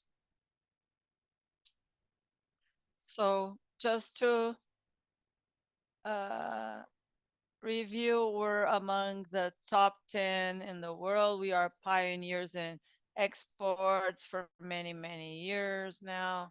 We have more than 600,000 products delivered, 6 industrial plants in 2024. We had more than 4 billion reals as our revenue. This is the mother company where it all began. We are very proud of that, and we will continue progressing and improving. We have 93 distribution points, a national presence, which is very strong, of 745 areas for our services and products in the Brazilian market alone. Our international presence Our activities are in Africa, in different countries, final product assembly, and Hercules itself, as Anderson mentioned, Hercules is also producing some products for Africa, some different products aligned with their needs. When we look at Latin America, all of our distribution area, and 2 years ago, we went to the US through Hercules. Our product portfolio, our semi trailers is one of our main products. This is what helped us grow. This is the mother company where we acquire all of this leadership. We have a very complete line of products. We produce also trailers and wagons, and also the chassis. And we have the aftermarket that represent a major figure of the revenue of the OEM as well. This is our net revenue trend, 1.8 billions of the verticals. We grew 1.8 billion in 2018, 2.2 billion in 2019, and now 4.2 billion in 2024. Our business, as I mentioned, we have a product portfolio that is complete. Our activity is within several products, but the products that we make are more connected to the agribusiness sector. The average of the last 5 years, agribusiness has reached 60% of businesses, industrial businesses, 30%, and with fluids, 7%. That's what each one of represented for Randoncorp. The moment that we are facing is very challenging, and I am sure that this is not only an issue that Randon is facing. I think this is happening with all of the market, a major drop of the market that I'll show in a while. And with this drop, the prices, the competition, the installed capacity is such that the prices really go down, and they did. So the main issue to us is the dropping of the market and pricing and the mix change, which also affects us a lot. This is the volume of the market in Brazil since 2004 and until the forecast of 2025. You're going to see some brands. Uh, so look at all of these figures. 2021, 90,000 units, and 2024, 89. And this year we dropped to 62 to 68 million units. I think that yesterday there was an interview with Anfir showing larger figures than these here. I hope that Alvaro, that the target continues to grow or starts growing again. But we haven't seen signs or indicators that lead us the to be able to state that the market is getting stronger. So we concluded this first uh, term, or these two first terms, with 36,000 units. Normally, in the third term of the year is stronger than the first two terms of the year. And looking at it like that, it we suggest that the second half of the year is going to be better, reaching 77,000 units, maybe 68,000 units. If we look at the dynamics of the year, we started producing 6,000 units per month in January and February. Then it dropped to 5,800 units. In June, 5,200 units. Looking at it and seeing this volume dropping, we prefer to work with a a more conservative volume rate. The main point here is the drop of volumes, 90,000 units last year dropping to these figures that I'm showing here, which is a major drop. And with this, the dropping of the prices, the competition is right out there. The second point is the mix. As we've mentioned, the agribusiness is the green line, the yellow line are the industrial cargoes, and the blue fluids transportation. There are several other niches, but the major volume can be represented this way. You can see the variation. This graph considers the past 3 years from 2022 to 2025. So for 3 years, you can see the variation and the dropping of the agribusiness.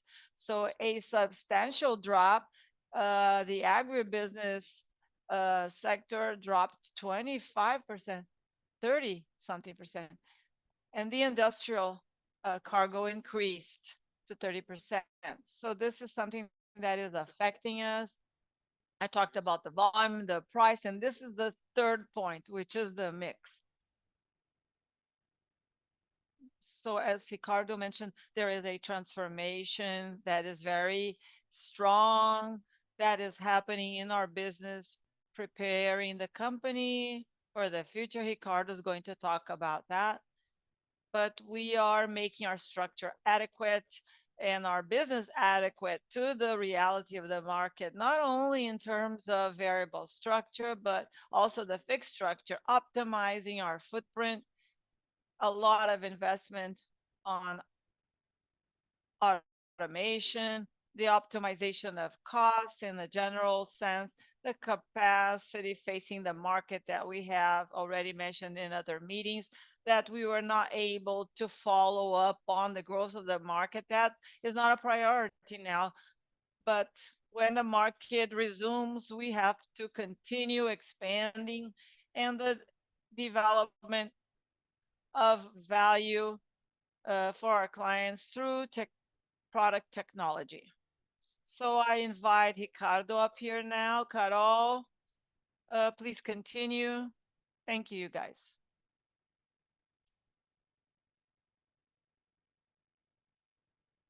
So just to remind you, if you want to ask questions, it's the same format as before. Use your QR code. And to explore the little boxes that Sergio has shown us, let's talk to Ricardo Escobosa.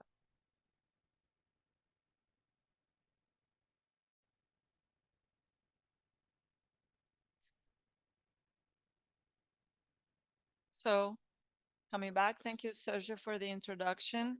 Now I'll be representing the whole team of management, Ricardo de la Dora, and the OEM team. Within this adversity scenario, several actions are being taken in the OEM vertical. We want to bring some information on that as as we can. First, we have the structure of the market being more adequate. We're using all of the tools that we have to be able to do this adequation to the reduction of productive shifts, reduction of indirect administrative structure, manpower. Also, we started last week with the flexibility of the shifts in the vertical OEM, which will take place for 3 months and can last longer. And for this time, we can retain all of our talents. In management, in some of our hierarchical levels, we reach 50% in the amount and values. We're not proud of that, but it's essential to be adequate to our fixed costs and facing the adversities and challenges of the market. This is one of the pillars that have been mentioned by Sergio and that we have been working on our fixed costs adequacy and optimization of the footprint. The same way, we are also reducing to around 50% of our amount of industrial units just concluding the first slide, it's important here to highlight that all of these costs of this restructuring took place in the first semester, and our results that you see in our reports are related to these one-timers that happened in the first semester of 2025. Going back to the optimization of footprint, we focus on some businesses that are profitable and leave behind some businesses that are not profitable. We have a reduction of almost 50% in the closing of some of the industrial plants or units.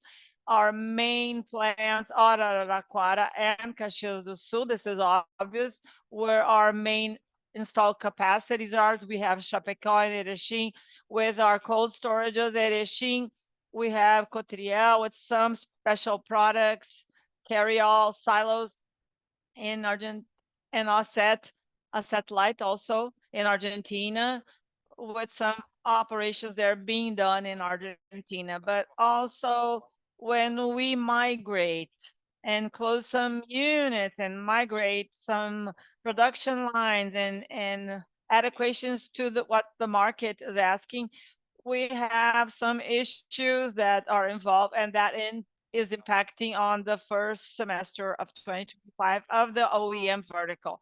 Productivity and automation, this is one of our main items within the vertical. We're working more and more on automations and improvement of our productive processes, the increase of capacity and reduction of costs. There's robotization, new welding line in Dali and Caxias do Sul, the implementation of major robot lines, in the robots in the pre-assembly in the line of auto parts that we distribute to many of our plants, reductions of specifications of cost and new processes within the OEM vertical. Here to have an idea of the size of the operational efficiencies this year only, of everything that we had of roboting, we're going to increase the amount of robots this year compared to all of our cycle before.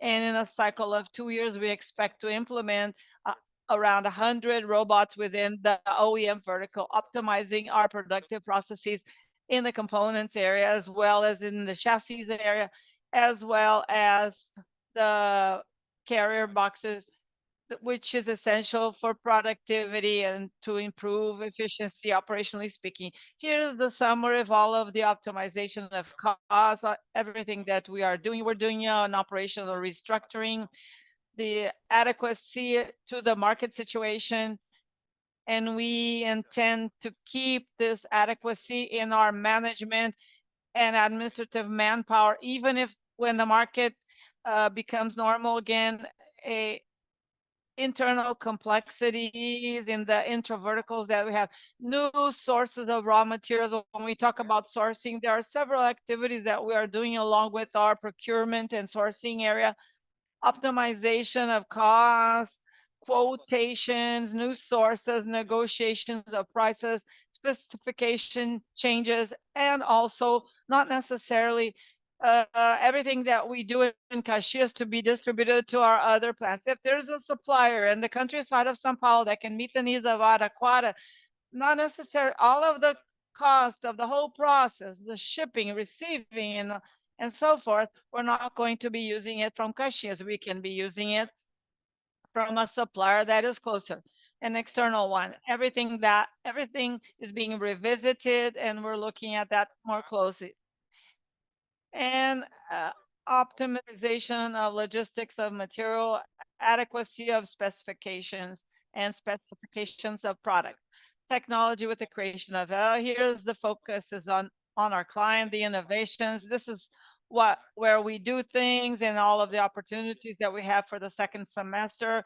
In the agribusiness portfolio, we have differentiated materials and stainless steel, grain trailers. We have launched our bi-train tank in the fair, in the Fenatron. Here are some a depiction of all of these portfolios through these new products to be close to the client. We're doing several, not only big fairs, but we're also participating in smaller regional fairs, uh, Green Level, Maranhão Bahia, close to our clients, offering what our client really needs, not necessarily what we would like to sell to them or design to the market, but exactly what our client needs. This is one of our focus, and that all of the vertical OEM team is focusing and working on. For the second semester, we have a major order, 28,000, sorry, 280 wagons, railroad wagons. We're going to deliver them now in the following terms. That will help out a lot, but to make the line adequate, we had some one-timers. We had the closing of the Arara 2 plant, transferring everything to Arara 1, and we have our wagon production in Araraquara 1. We're working on two major important bids in the market, 1,500 wagons in Latin American that are being negotiated. So we are expecting a lot from that and expect to participate in and have a share within these businesses that are about to happen. Summarizing an adequate value proposal, adequate to the market. We've been working on that, reducing our specifications, delivering exactly what the customer needs and what he wants, a technology as a differential, random, smart, our telemetry system. We need to move away from the price war, not remain there. Random, the OEM, a high value sales product is known by the rental companies. So we need to capitalize and show more and more our TCO of our products and our auto parts that compose the lower part of the chassis is known as a product with a higher performance when compared to the competition that provides robustness within our OEM vertical system. I bring here directly when we look at the EBITDA of the sales of a semi-trailer, a part of it is in the OEM vertical, but other parts are in the other verticals that are a part of Randoncorp. So every time we sell a semi-trailer, know that it's not only the OEM vertical that's profiting from it and has its EBITDA there. Other verticals have their participation and the results are for them as well. So it's essential to know that this situation where all the verticals are working and selling their products to the market and indirect factors also are a part of it. The purchase of raw material is thanks to the OEM vertical that we have an opportunity of having cheaper products. The purchase of steel, the components of the OEM vertical are essential.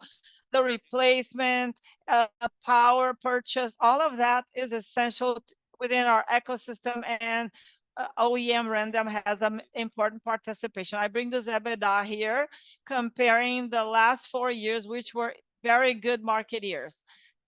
We preserve this EBITDA in years where the market volume is lower. We preserve the other verticals because we have minority partners, and that can cause issues to the OEM vertical.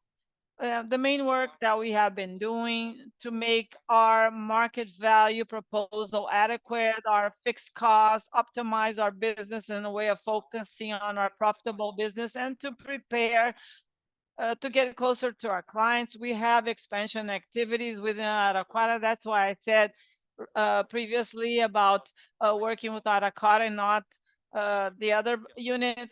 So we are closer to the consuming markets, the Central West, the East, to reduce some of the costs of shipping from of the products that come from Caxias do Sul. We are focusing totally on our clients to do the transformation of the OEM vertical.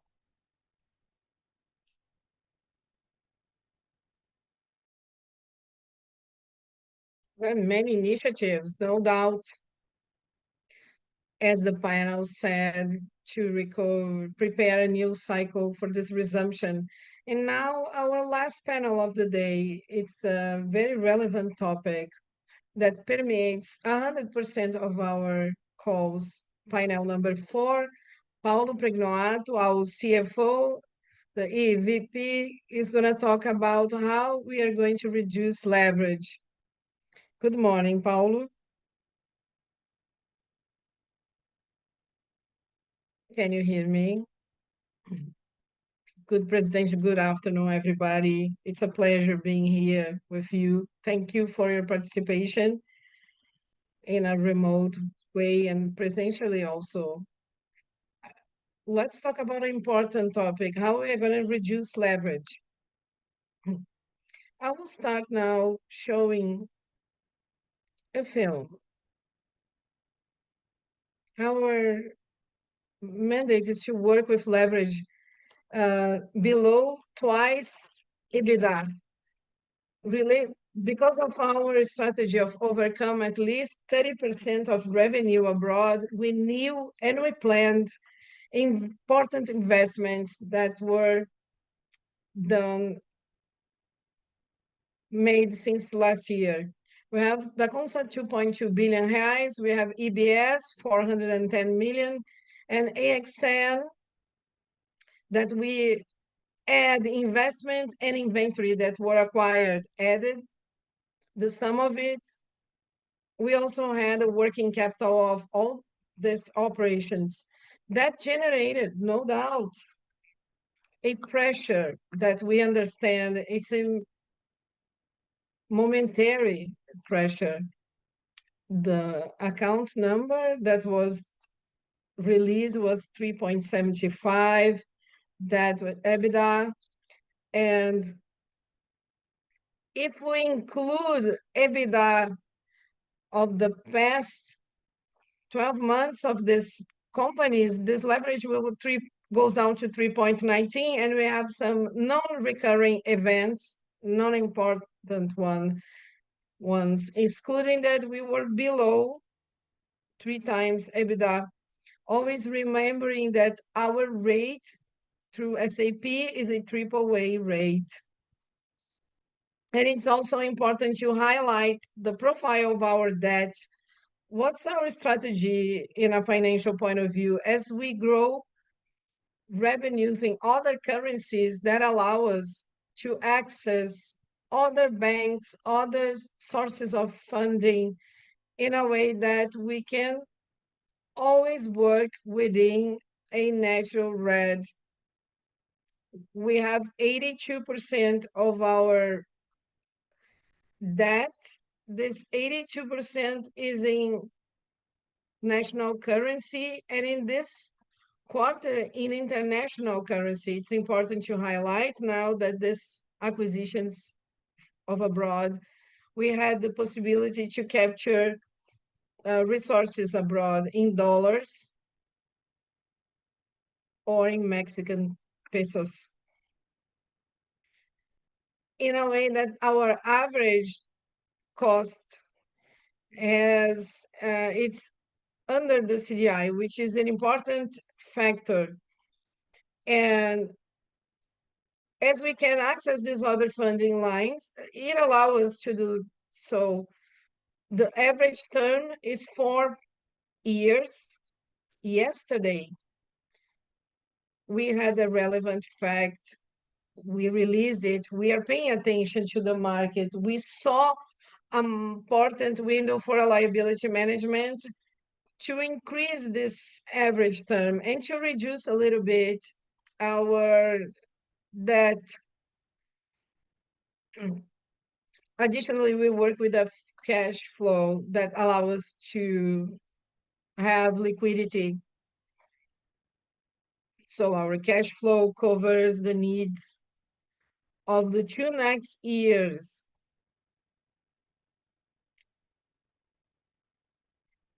So what's our funding strategy? Just to summarize what I mentioned.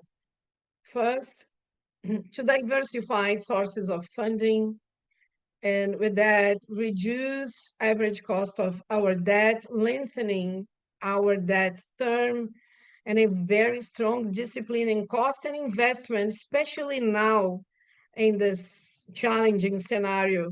A continuous control of leverage and foreign exchange exposure that brings us more credibility with the financial market and opportunities for synergy due to the strength of the group that were presented here by my colleagues. That's the beauty of Randoncorp and its vertical strategy.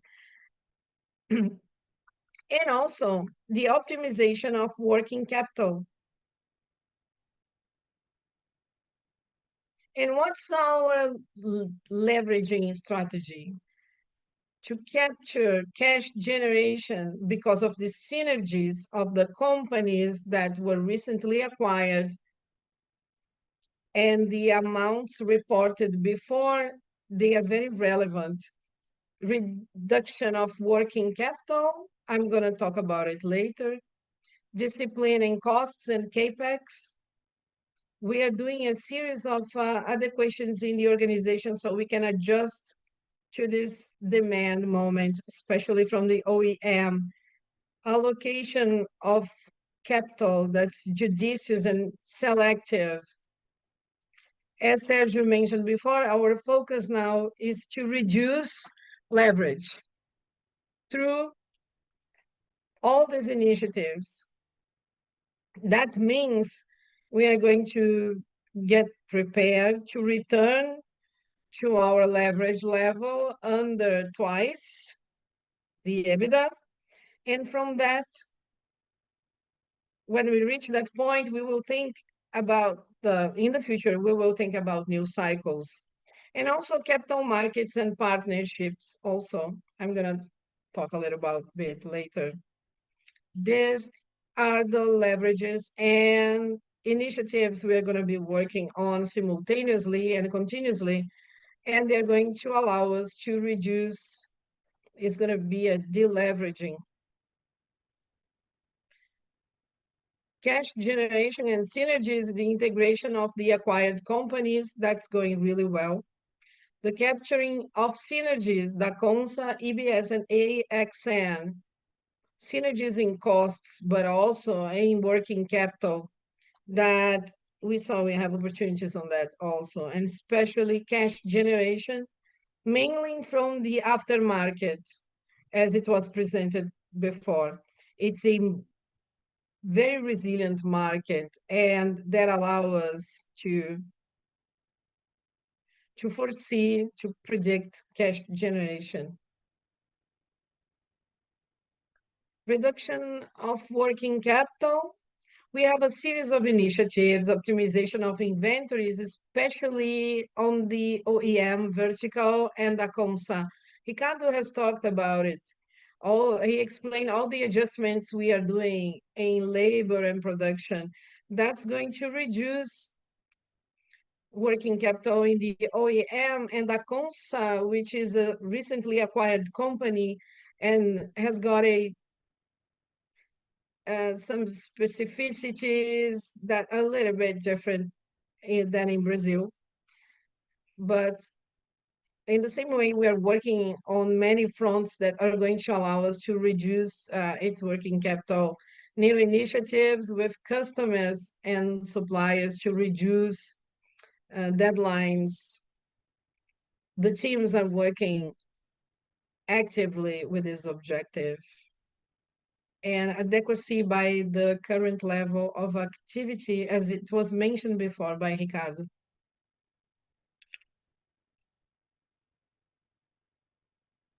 Discipline in costs and capex are always important to highlight. The adequacy of structures, we mentioned before. The reorganization of footprints, Ricardo also mentioned that everything we are doing in the OEM with the objective to be more efficient and to reduce logistics and costs and working capital, disciplining expenses, and a strict evaluation and control of our investments, organic and inorganic, based in this current moment of our leverage. Now I'm wrapping up my part. We also have initiatives that are ongoing in the capital markets. Yesterday, we disclosed our relevant fact with the follow-on of Frasli. A part of these resources, according, as mentioned before, coming from the controlling shareholders, from this increase in private capital is linked to the follow-on of Frasli, and also a partnership with increased private capital investments. Financial investments demand a lot of capital, and we saw that as an opportunity of sharing risks and bringing capital so we can continue growing. Considering that's a very important business to Randoncorp and it's profitable too. These are the initiatives that we have been working on, and if we can complete them, conclude the operation where it's still being approved by the central bank, the partnership with Patria investments, and the other ones are operations that are still ongoing. These three operations, we're going to be updating them as soon as we have new facts about them. That was it from my side. I will give the floor back to Caroline.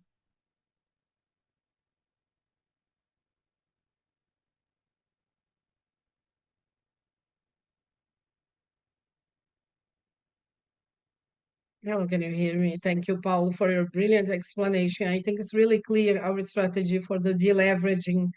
So let's go to our second moment of Q&A.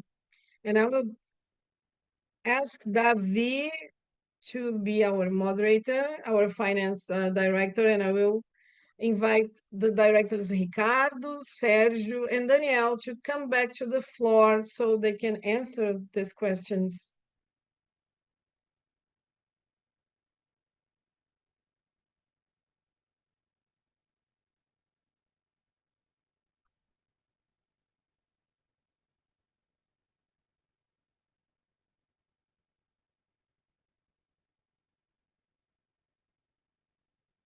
Hello.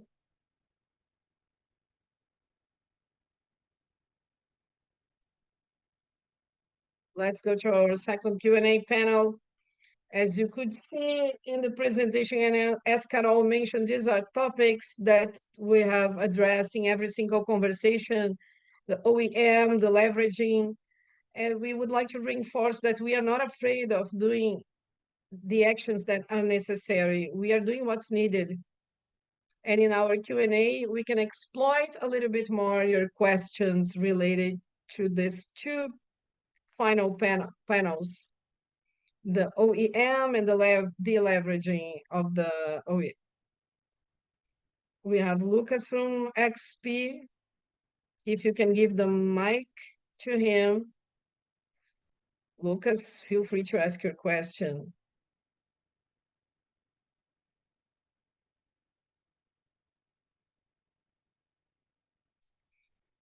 Thank you. Good afternoon, everybody. It's good to see you here in São Paulo. Carol, you can call us to go to Caxias, but especially if it's in the summer. I would like to enjoy the presence of Paulo and ask the cash flow management. I think it's clear the leverage and all the initiatives and avenues to deleverage the company. But there is a difference when we look at the profiles of deleverage between companies. You have it more clear with the synergies, and I think the financial operations gives a more resilient context to the company. And after markets are in a challenging environment, so when we look at the perspective of accessing cash,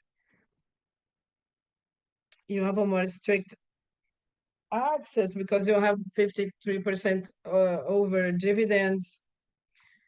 the company generates a lot of profit.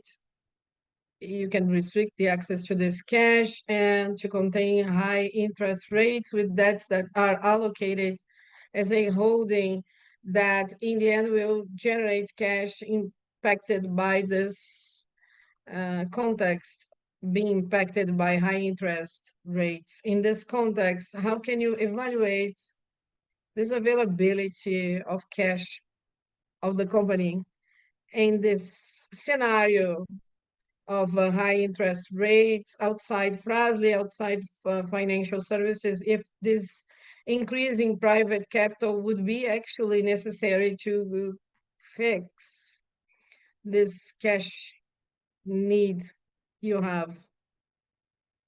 If you need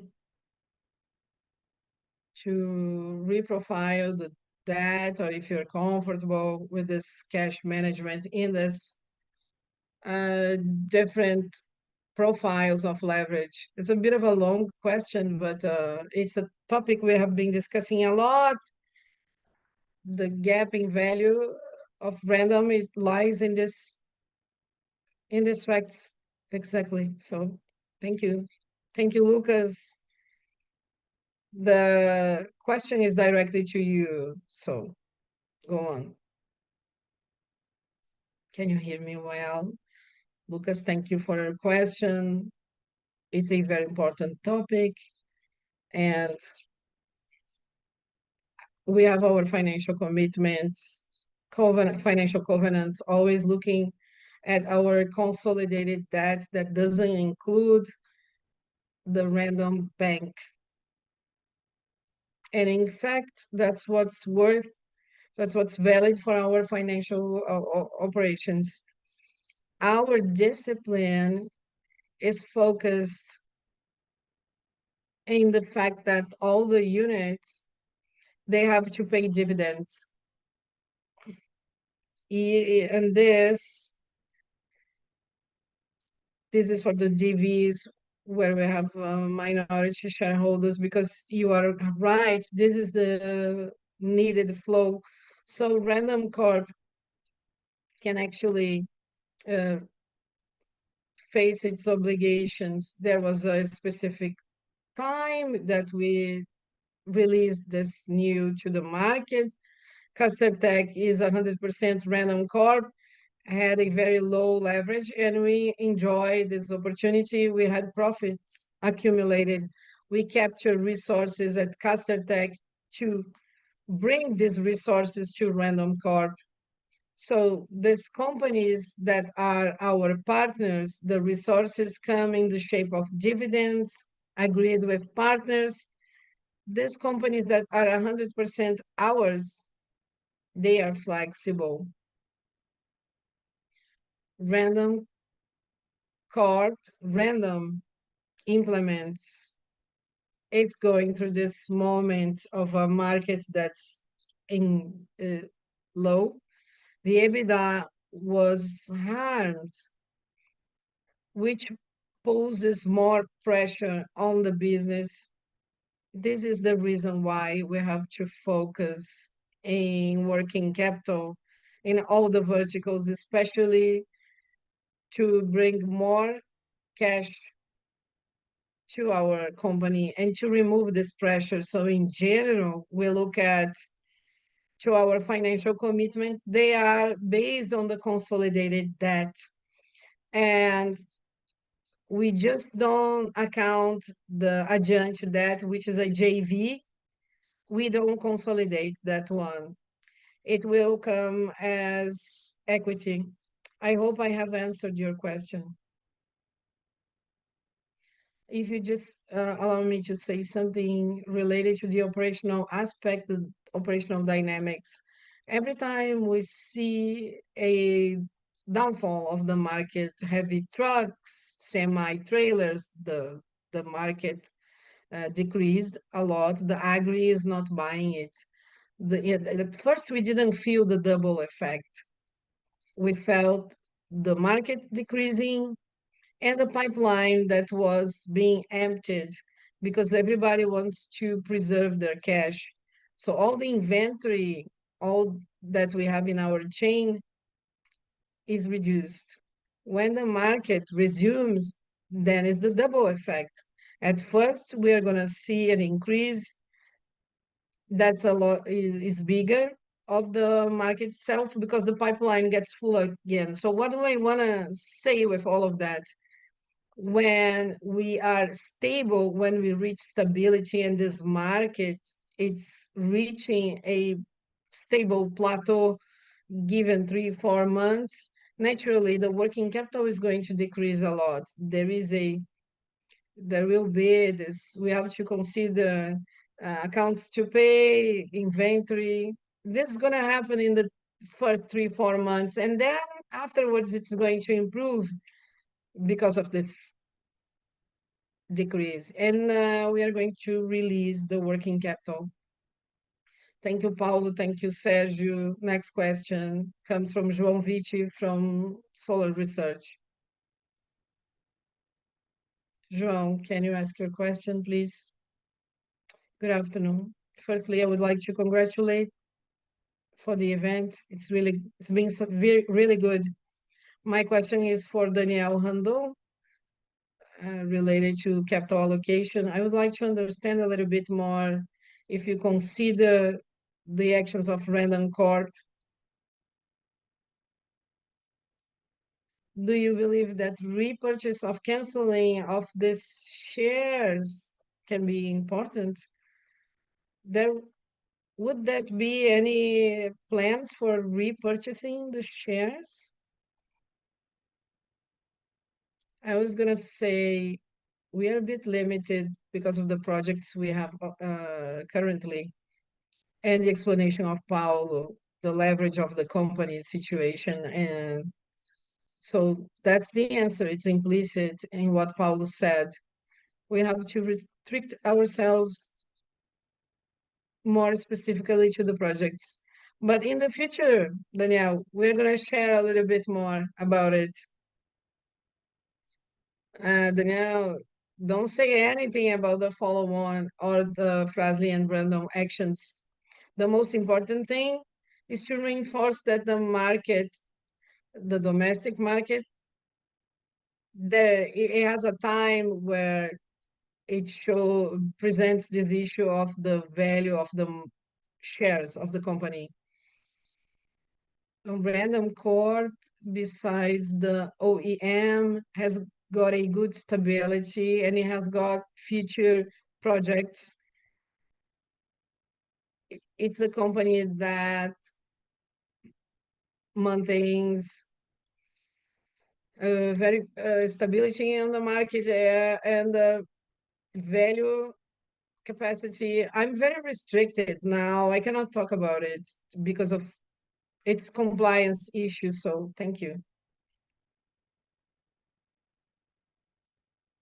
In the next future interactions, if we can expand these topics, please, we will, well, going to the next, we will talk about it.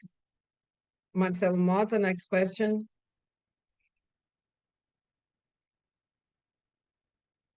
Thank you. How do you see this pace of recovery in the OEM market and implement, and how do you see the mix? Has it impacted margins? Do you think about doing just you did in Hercules studying and introducing forestry in Brazil, or to be more away from this traditional agri? How do you understand the mix of your structure from now on? I'm going to direct this question to Ricardo, remembering that the agribusiness, not only in Brazil, but in the whole world, is the generator of demand for semi-trailer. We have a profile extremely connected with that. So can you exploit that a little bit more? Thank you, Marcelo, for the question. First, talking about market. We have living a very non-typical situation. The highest peak of semi-trailer was 2013, and then we had the crisis in 15, 16, and we have a resumption and up to the COVID. After COVID and all, we have been reaching record levels of semi-trailers. Now we have high interest rates. The agri people are holding on to that. So it will resume. We have to be prepared for that. We have to be closer to this market that's been consuming greatly. We have to be prepared for a bigger production, and this market, this pressure of the volume decrease, and small players, the pressure on prices. So these are all the facts that created this non-typical situation, market conditions that are completely different. And talking about forestry, no doubt, Random OEM is a market leader, not in all the segments, but it's a market leader. And in most of its segments, 16, we have 16 families, and every single one of these families have many variants. So we have to reduce complexity and focus on the most profitable business. We have we must need a automated chassis so we can deliver more value, the cargo box on top. We need to have better costs and delivery. And when you talk about forestry, 2 weeks ago, Danielle and I were in Chile. There are many paper industries, and there are major bids happening in Brazil recently. We are participating of all of them, and we can see migration. Uh, Random OEM is a market leader. It has got products, and we are focused on the forestry business. And we also must continue with all our 16 families, and we must be a market leader within all this complexity. This is our homework. That's what we have been doing. Sergio, we want the portfolio of rail cards for mining, and we also have opportunities for hopper rail wagons. We have portfolios to meet those demands. Ricardo can expand on that. I don't know if you understood. We want a very important business for this year that's going to help us. We have really important businesses. We believe that the rail business are going to start helping us in the vertical OEM, the rail cars. We have this deliver in the second quarter, in the second term of iron ore, and we have a participation in these bids to deliver that, and I hope it all happens in the second quarter now. Second half, I'm sorry. We delivered a few units. We had to transform Araraquara. We had to turn that because it was created to produce rail cars, and we had to use this capacity for other vehicles, and now we must expand again to meet the demands of the market. The time we are running out of time, so we don't have any time to expand our Q&A. I know we have many questions, and we are not answered them. So we're just going to answer this final one, and all the other questions, please, that we couldn't answer here, we are committed to answer all of them calmly, as we always do in our international relations department. So Gabriel, please feel free to ask the final question.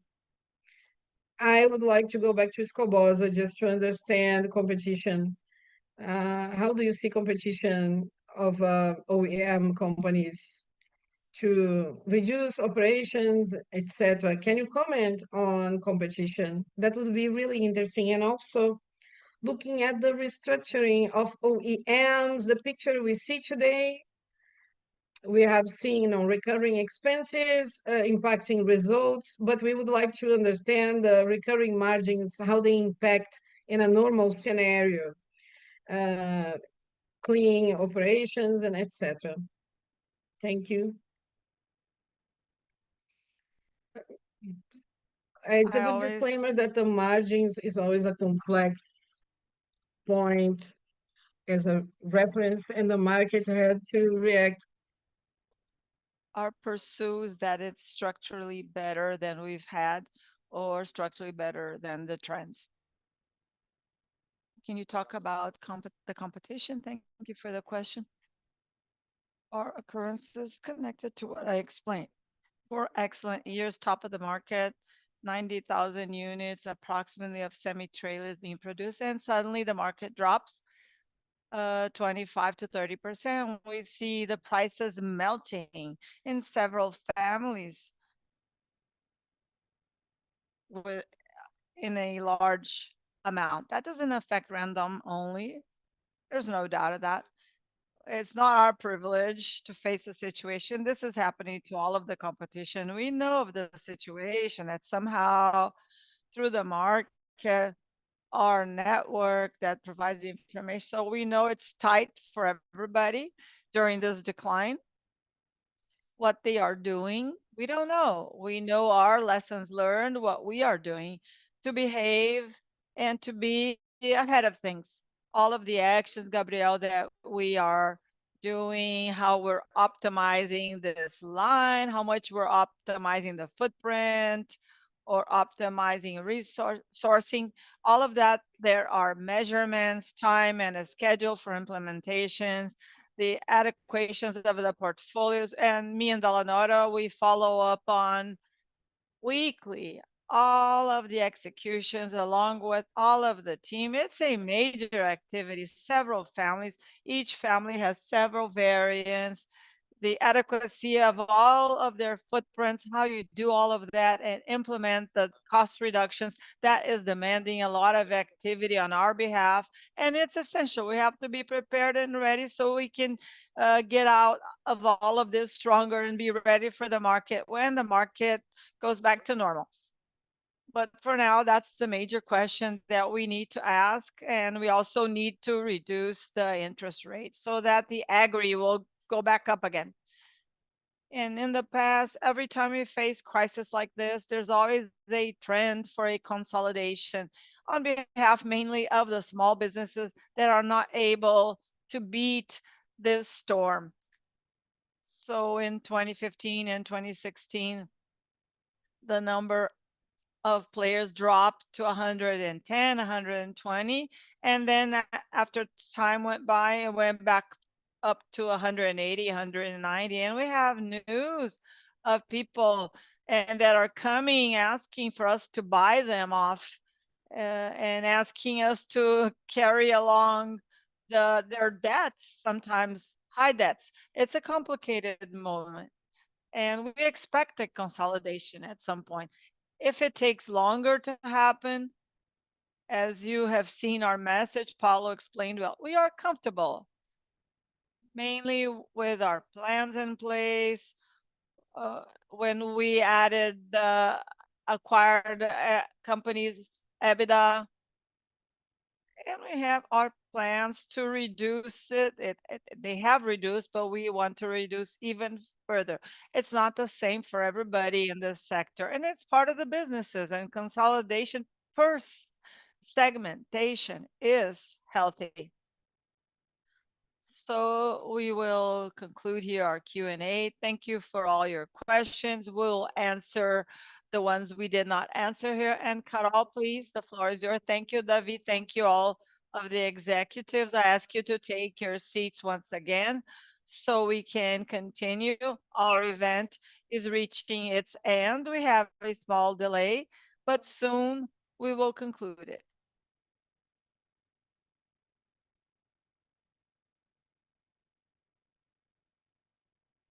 And now I will invite There's a little bit of suspense here. Now I invite to come back up here Daniel Rondon, who is our president, and Mr. Ricardo Tadeu Martins for the delivery of the APIMEC seal for this year.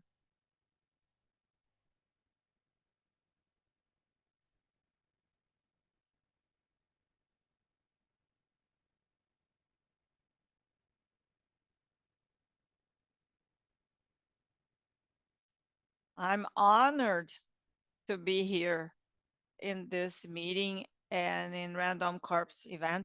And to us, it's always an example. We always consider that information for us, the analyst, is essential.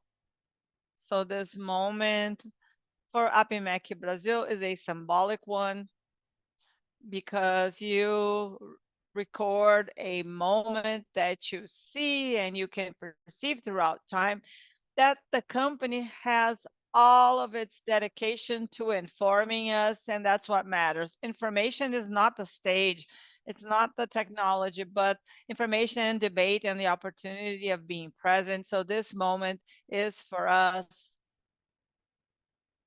to honor and celebrate this moment of a company that is a benchmark to us, and remembering that there is assessment sheet so that you can provide the opportunity for the company to be a part of a competition of the best event of the year. So through this information there on in the assessment, it will get its score, and this meeting can be a part of a competition of being the best meeting of the year, which I think is essential to all of us.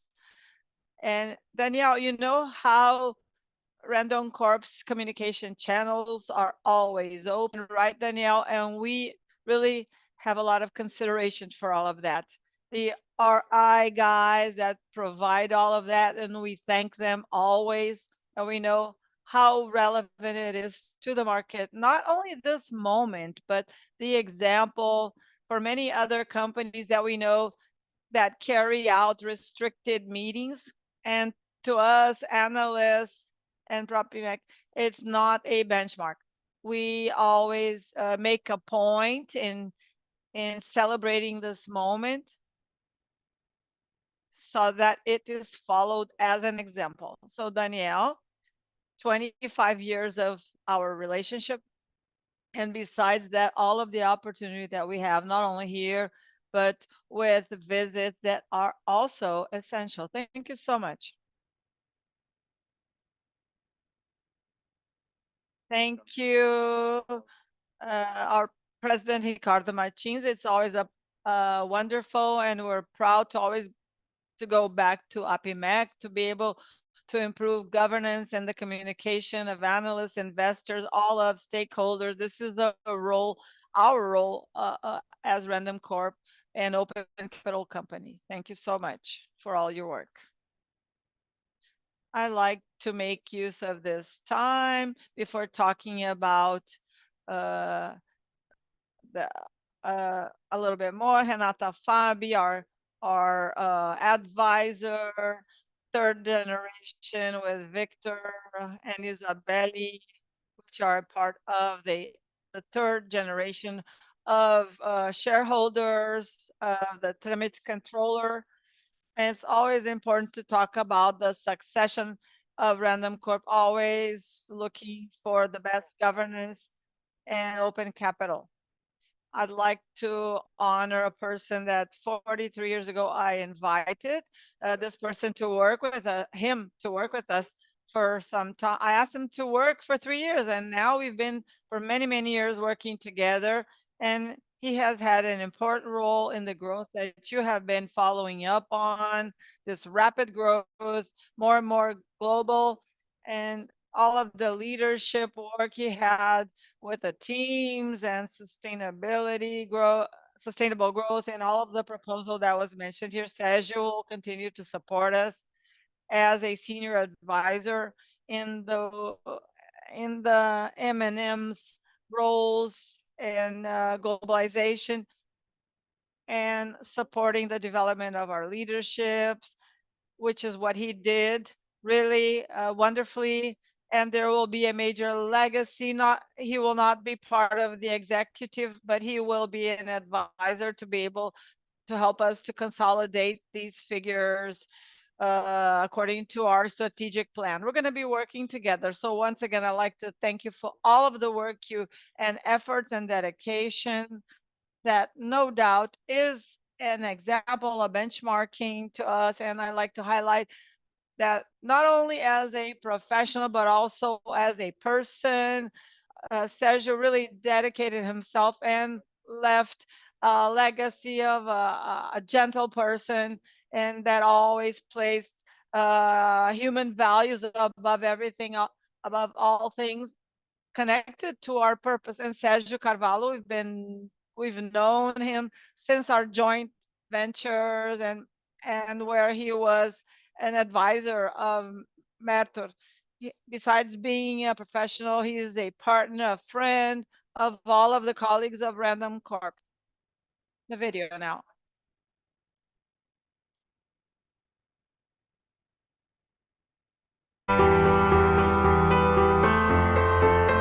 Sergio, congratulations for the trajectory and for the transformation design of sincere advisor.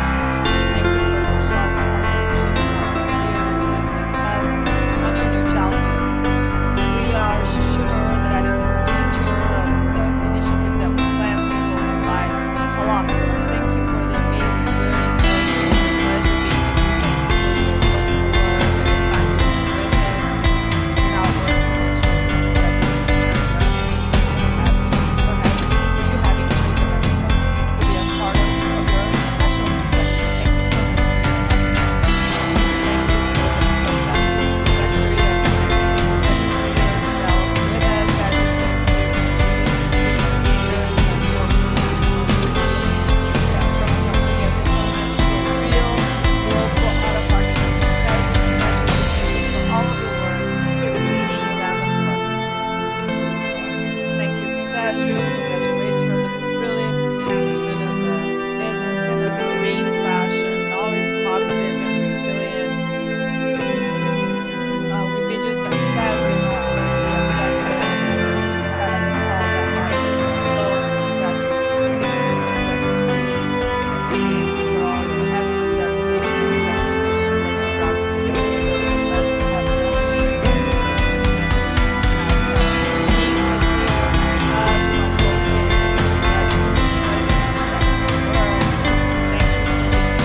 proposal you developed.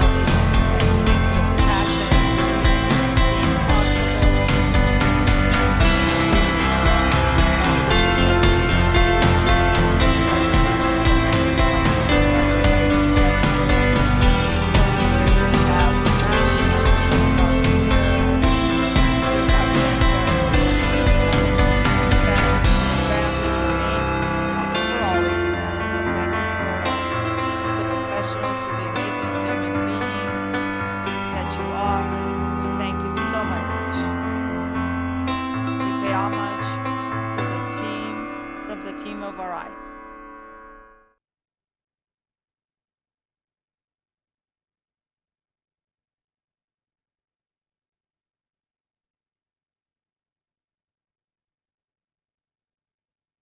Congratulations, Sergio. This was you saw the whole team really happy with all of the work you've done.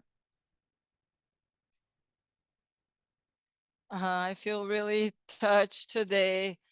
It was amazing. Thank you so much. It was wonderful to have known you all and to be able to work with you and share ideas. We all evolved and grew all together. So things like this help us to plan the next steps, acknowledgement and mission fulfilled. 51 years. In 12 days, I'll be 51. 51 years of work. Danielle mentioned that I came to work for 2 to 3 years, and somebody has held me here, and now it's been 8 years. It was a time where I was supposed to go back to the States where my family is. I'm so healthy, I feel well, I can still contribute, but now I need to be closer to my family, and it's time for that. So I have this feeling that I'm really grateful of mission accomplished, that being able to help with this new journey of Random Corp, something that I always mention in a proud way of doing things correctly, uh, being fair. So I'm very happy with that. Happy to have known all of you. It was a huge pleasure. I'm sure you all have a brilliant future ahead of you. Thank you so much. And take care of my heart. Stop paying tribute to me, or else something can happen. Thank you so much. You really deserved it. Thank you, Sergio, for your legacy. And in one of the meetings with him, it's not actually a meeting, it's a class, and all of the learning that took place remains. So, in this emotional moment, we will start saying goodbye. The people that are online, I'd like to thank you for remaining until the end. I like to highlight that experience like this, along with partners like you, investors, professionals from the capital markets, really strengthens our proposal.